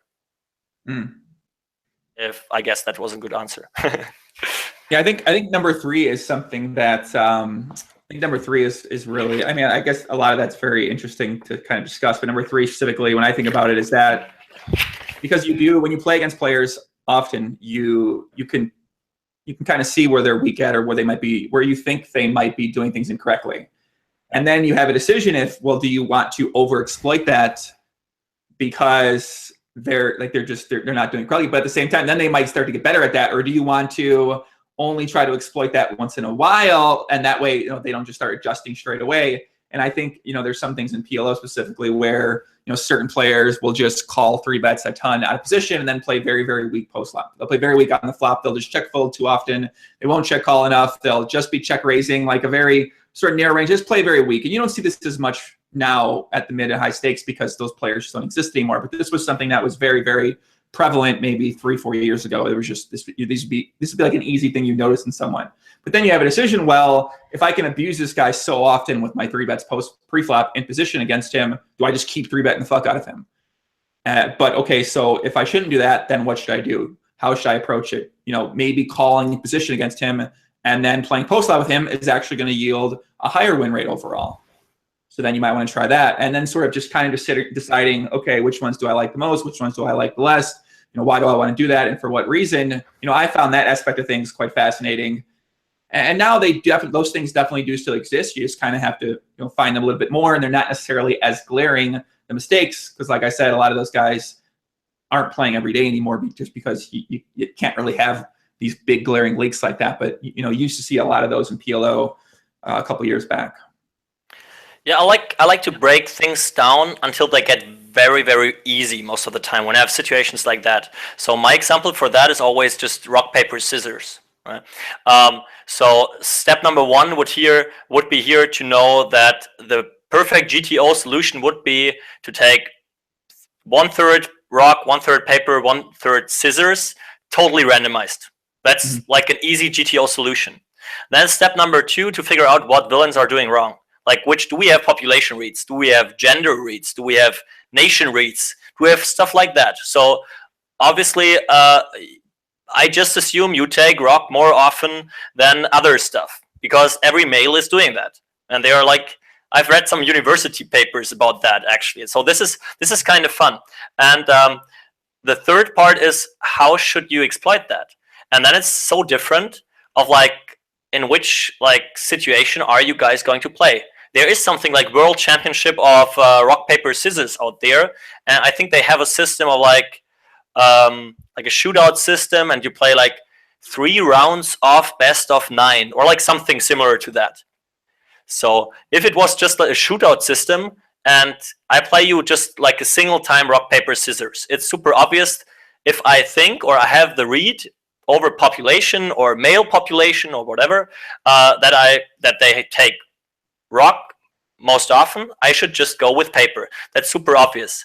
But what's my plan if I know that you take rock a little too often, and I know that I will play you 9 times in a row until there's a break? It's like bang, bang, bang, one after another, and you just have to keep going. So what's your plan there? Is it like, do you go with 40, 30, 30, little leaning towards paper? Do you go with like just GTO and go with like 50% equity, or how to exploit that? And this is the same with poker. Like back in the days, everyone had infinite hands on everyone, like on Zoom or like on all the mid stakes. And for pre-flop, you have all kinds of stuff. You have like all the stats you have are just, you can treat them as given pretty much. But going further, you're not really sure, like how certain is that information? How often will that spot come up? So whenever you try to exploit someone, you get exploitable yourself. And if, I mean, your opponent is probably not a donkey. So if this is a thinking human being, he might figure out that you are 4-betting light if he sees you 4-betting 7 deuce off at some point of time, even if it might have been plus EV that one single time. But that's probably not the way you want to adjust to someone. And yeah, if it's like this guy that plays, that just won the Sunday Million and sits down on 50-100 the same night, well, I don't care about it at all. I go for the maximum exploit whenever I think I have a read. And yeah, that's like my take on that. And that's, again, like, now we have the problem to discuss, like when we play that high roller circuit and play the same guys over and over again. There might be some people where I think, okay, they are not defending their big blind properly, and I want to open raise a little loser on the button. But on the same hand, I don't want to I don't want them to see me showing up with like super garbage there, right? Because then, I mean, they are smart. They are playing a super high roller. They will figure out for every single time that is still to come that I'm probably a little too loose from the button against specifically them. And it's like it's tough to find the right trade-off there. For sure. But that's now you're kind of getting to that step 3, which is, you explained it in very good detail, but then a lot of people out there, they have the trouble figuring out, okay, well, this is the answer and why. And obviously that thing is going to be different for everyone. You might think the answer to step 3 is different than what I might think the answer to step 3 is, or what someone else might think that answer is. And how do we prove that this one is better than the other one? Well, we can kind of prove number 1 in a lot of ways, but number 3 we can't. And that just, that's where a lot of that's the reason why poker will stay out there for a while. This is like the fun part of it. That's super interesting. And this is like the biggest part when people ask, like, how are you guys and your crew doing content together? It's not too much about part 1, because we can just look it up, or every one of us could look it up. Besides Fedor, he's too lazy for that programs. And yeah, the part 2, this is like where we gather information, and part 3 is pretty much the discussion about. So like, what's that all about? What's max EV for us now? And yeah, it's interesting, and there's no solution on that. Like, no perfect solution. Yeah, this is where we still got to try to beat the others. I agree. Someone in the chat said, Super Posse said, Doug canceled his stream. Why don't you do the same? Have some respect for what happened in Vegas, Joe. And I kind of talked about that at the beginning of my podcast, but I'll raise it again. And I in retrospect from doing this, I'm actually very happy that I decided to do this, because it has been a great way for me to, sort of, I guess, take my mind off of the emotions I was feeling beforehand. And yeah, so I think it was a good decision for me to actually go ahead and do this. And also for Steffen, we've talked about doing this. We've had this planned out. I know he's made time in his schedule to do this as well too, out of respect for him. I do want to keep that up with him, and I do want to, put this on. I don't want to be like, hey, can you come back tomorrow or whatever it is, or 2 days from now. So I think about when I approach that situation, deciding to do this or not to do this, those are the kind of things that ran through my mind. And I do like to show respect to people, especially people that do agree to come on my podcast as well. So that's how I came to the decision to go ahead and do this right now. And whether Doug decided to do or not do something, that's up to Doug. And I respect his decision to do whatever he wants to do as well. So yeah, that's what we have to say about that, I guess. And we can kind of move on from there. So let's see here what the chat is. The PLO Mafia says, this guy is very smart. There is a reason he won.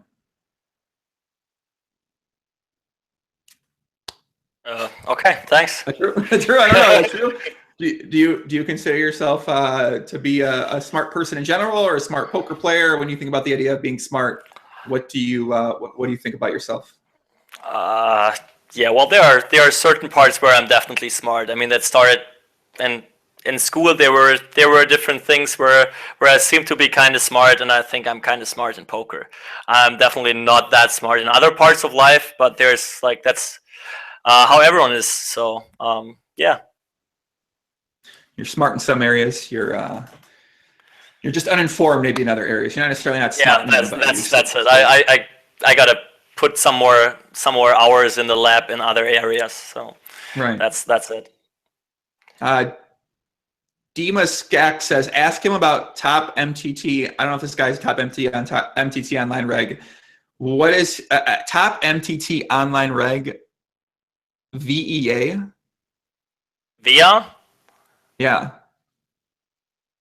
Yeah, I don't know. I know the name, but that's it. All the online regs is kind of tough to give a rating. So I actually just thought first that he's just asking for top online MTT regs. But online, it's not in the super high rollers that you have to beat the best players to win there. It's more like you have to get the maximum out of the bad players to win in online tournaments, because they are just lots of bad players around. And that's why if I'm pretty sure lots of people listening out there have a higher ROI in the Sunday Million, for example, because I just don't know all the people, and I don't know the population tendencies out there. I mean, I followed a little this, I guess about BitB, that staking crew, and the Swedes, they had a bet going for WCoop, and these are just some guys that are playing every single day online. They are super smart. They know everyone out there, and they just run over all the spots, and they make against all the unknown spots.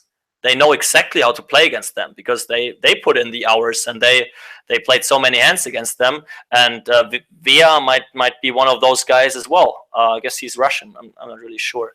And yeah, lots of respect for those, but I would be ready to play them at any point of time, just because I think they are not in the. It's a different way of being good at poker. Squeezing the maximum out of weaker players is a different thing than beating the best players, and that's what it's the main deal.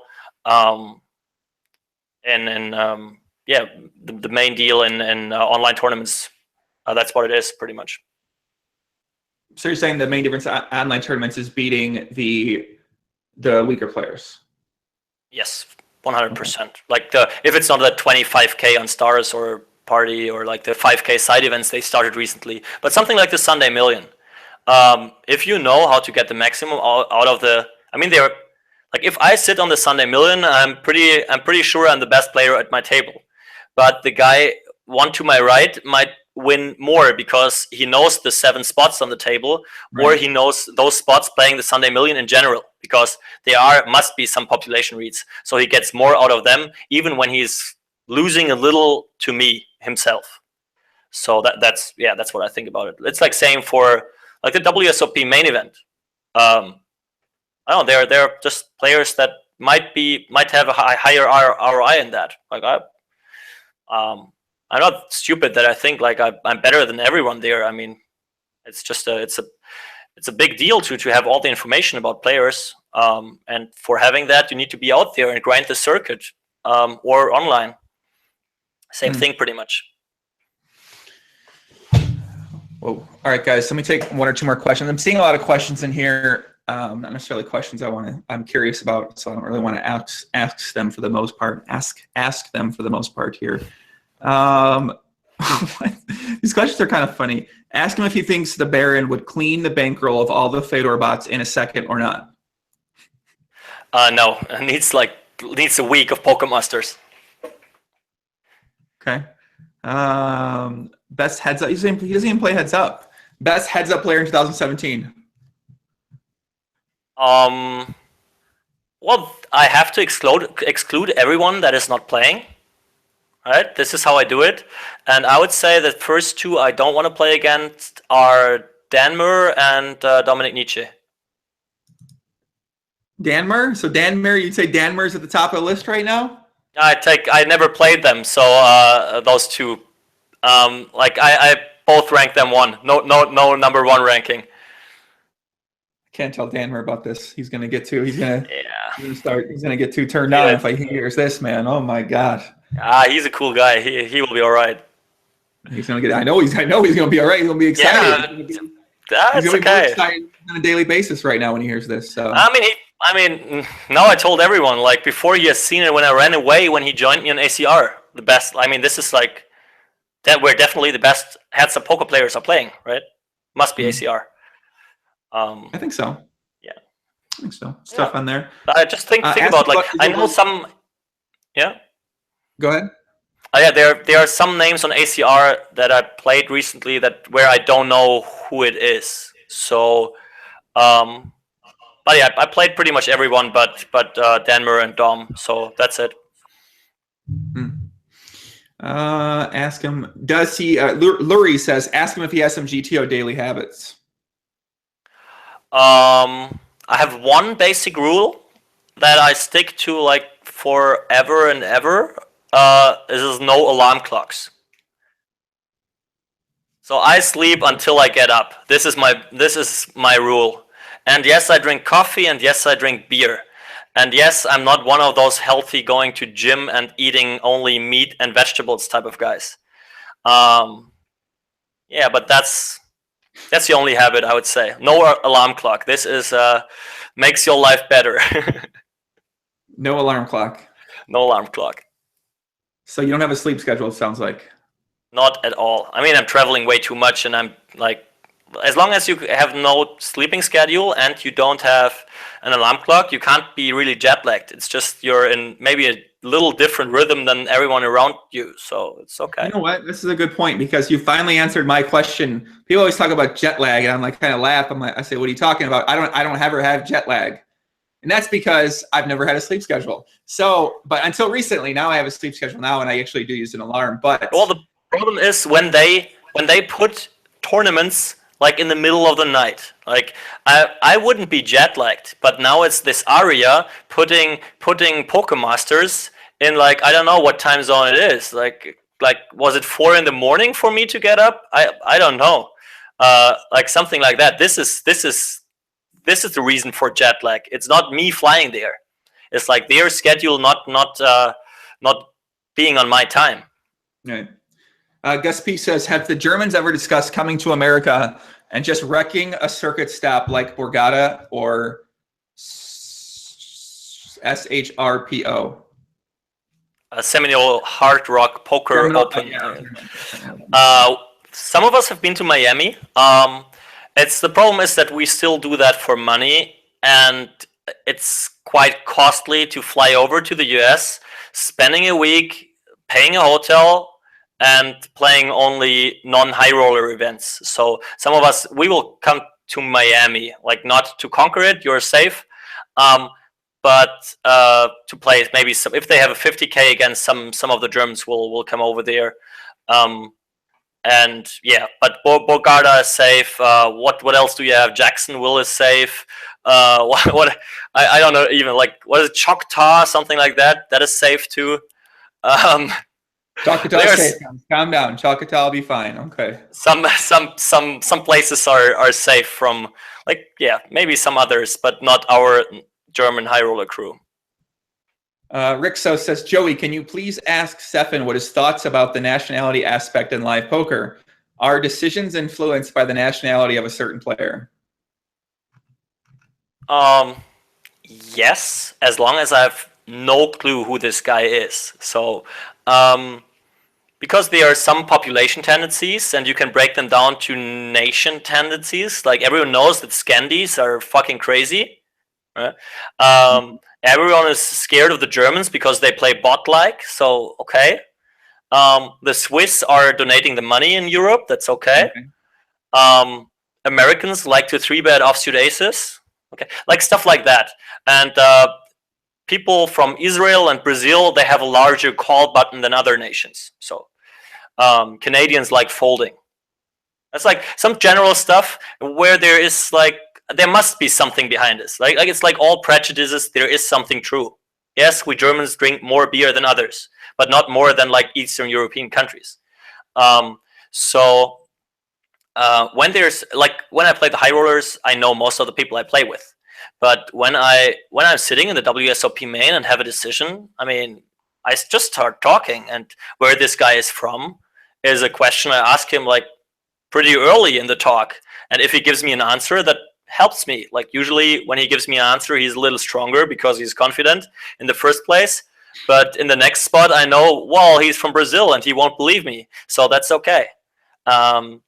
Yeah, so there is something like asking for nationality and putting that into account, taking that into account for your decision. Sure, why not?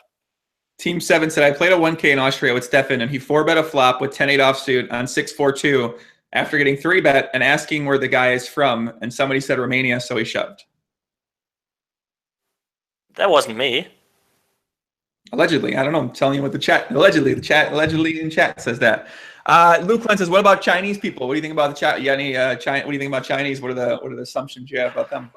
And no assumption. I just take it like because next stop is Macau. I enjoy playing them a lot because they have another, like talking about the spots now. I don't know any Chinese regs.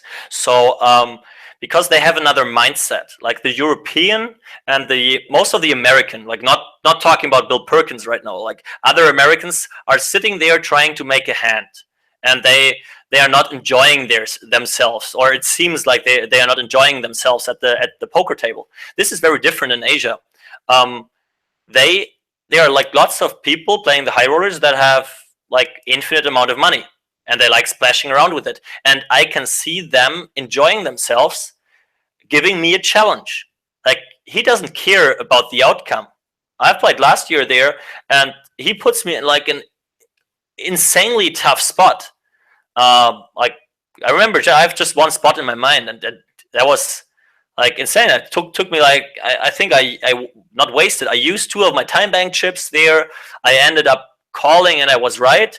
But I had no clue what I was doing there.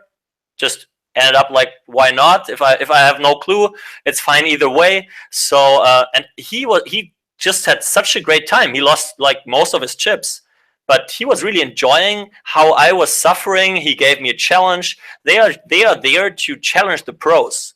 Feels like if you can go for something in general there, and this is not what I feel with the like, let's call them spots. It's okay. Spots of the Western world. They like, especially those older guys. They look not happy at all. They try to make a hand. They are kind of pissed when they don't win the pot, and they are like passive and not aggressive at all. Like all those Chinese players, or not all, but most of them are just splashing around and giving you a tough time, which is just I actually enjoy it a lot when the people where the money is coming from long term are having fun, because this is what makes poker, how it works right now, possible. Like they are paying money in the long term, but they get something for it, and this gives me a good feeling. So it sounds like you're excited to go to Macau next month. I'm excited for playing there, not excited for the place at all. Yeah. Okay. Well, didn't have any. I can't remember anything good from last year. I bricked everything. I even got injured, had to fly home, and like that was not a good place for me. How'd you get injured in Macau? What happened? Injured is not the right word. Like I got up on like, was it day 3 of the main, something like that. I had a very good stack. I got up and couldn't hear anymore on one side. So I had to play the main, and I had no clue what that was. Like, it was just, it didn't hurt, but it was just so confusing for my brain. I couldn't think straight. It was just insane. I needed 1 hour to punt away my stack in a 4-bet pot. And then I was ready to go to the hospital. And they figured out that there was a hole in my eardrum. Like, this is usually just small kids that play around with some, I don't know, some scissors or just a pen, like something like that happens. Like, and still I don't know where it came from. And yeah, it took like 2 weeks taking some stuff, and like I went back to Germany because I wanted to have a non-Chinese doctor opinion that I understand 100% on it, and then I had to cancel the trip to the Caribbean, where I just wanted to be on vacation pretty much. But yeah, just 2 things that I wasn't allowed to do was like being on the beach, because sand getting in my ear would be the worst, and no water. So yeah, if the plan was a nice beach vacation in the Caribbean Sea, that didn't work out too well. But yeah, shit happens, and it's all good again. So is that's all fixed now? It get healed up? You don't got to worry about that again? Yeah, I don't know where it came from. Now it's gone. Like, maybe one day it comes back, but yeah, whatever. We'll never find out. I mean, there was the players' party the night before, but the doctor said for 100%, no way it can come from music or something. It's just must be something physical. I'm not sure whether I got in I shared room with Dietrich Fast that day. Maybe we got in a fight being drunk, but I don't know. Everything else was fine, so I will never find out. But okay, I can live with it. Huh. I've heard stories about single men in Macau, Poppy, and okay, whatever you say. I won't ask any more about that, man. Let me scroll up here. I think I saw Theo Victor says, "Hey Joey, is there any advice for assembling a peer group for studying the game and improving together as players in the process? I just moved to Berlin for exactly that purpose. Would be nice to get Steffen's thoughts on that, since he has already accomplished that." Well, it's pretty easy. Just find people that are doing exactly the same stuff like you do. It's fun. Like, I'm never deleting group chats for some reason. My WhatsApp is just, sometimes it says like too many group chats and I have to delete some, and it's same with Skype. So I'm still in all the groups with like all the study groups when I started moving up to NL5, to NL10, to NL25. So I'm sometimes in touch with those guys from like 6 years ago, and we were cheering for each other winning another $10 on NL5. And so it's just finding people that are doing the same stuff and motivate each other. That's it. But I think this is no new knowledge, nothing special. I think the best approach would be to try to reach out to somebody else if it's in your town, whether that's through using poker forums, whether that's through asking friends of friends, do you know anyone here? Or even the poker tables, if it's live or if it's online. You know, I'm sure there's some sort of sub forum for where your country is, or there's something like that. And just take some investigation. It takes some work. It might take some effort, but yeah, I mean, that's going to be the way to find it. So you just kind of have to put yourself out there, try talking to some people you might not normally talk to. And then, yeah, you know, that's kind of how I did it back in the day too. I happened to know some people in town. Then I joined 2+2, made some friends on 2+2, met up with them, moved to a new town, knew some friends from PokerStars and from the forums. So then we started hanging out there and moved to Vancouver. I knew these guys from the poker forums as well. That's where I met them all on the forum, the 2+2. So, and on PokerStars. So yeah, that's certainly an option for you to try. Daniel Ganser says, ask him if the old school poker strategy guys are staking all the Germans. Kobyard, Korn, Hasu, etc. I don't know who those guys are, so I have to hope you do. I know those, or not in person, but I know the names, and that's no, not those guys. No. Shout out to. All right, I'm taking 2 more questions here, and then you're right. I do have the shiny 4. I want to get closer like this. You guys are right. That's very true. I'm back here. So, what do you have planned? So you have Macau coming up next month in November.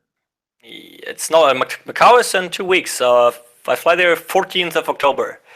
until 29th. They have the Triton Super High Roller Series and the A Cup, like 2 things right after each other. Yeah, that's it. And then it's back home to Vienna, staying here for 2 days, taking probably the car to Rosvadov.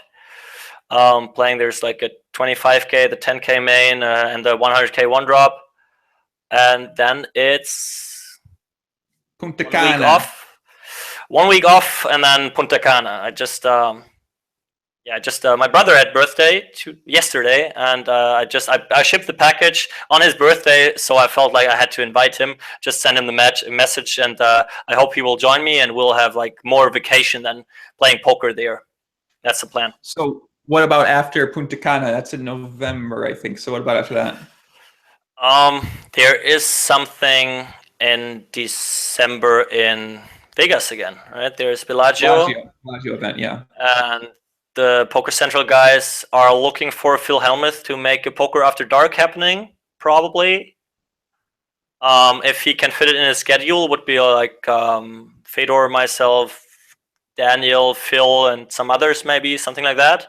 That would be fun for sure. And then I will skip Prague because I promised mommy to be at home for Christmas. You got to go home for Christmas once in a while. You can't always be on the road for that. Yeah, my parents are moving to Japan this year, so it's like she wants to make sure that she at least sees the family like once or twice a year all together. And yeah, everyone had to give his promise for Christmas time, and that's, I mean, I could be there for Christmas and play Prague, but I think I should stay there for more than 3 days. Little JGG, are you Japanese at all? No. So why are they moving to Japan? My dad is working there for another 2 or 3 years before finally retiring. Oh, okay. Wow, that's got to be a pretty big change. I mean, if they're just moving there now, that's got to be a really huge change. I've been international before. They worked, or my dad worked for a couple of years in India, and yeah, so it's like, that's okay. But I'm looking forward to it. I guess I can fit it in my schedule after Australia 2018 and go back via Japan, maybe get 1 or 2 of the other Germans and travel Japan a little. It's always nice when you have like a starting point with a nice flat where you can stay, and it's right in Tokyo, and then we can go from there. I've never been there before, but I've heard so many good things about Japan, so looking forward to that.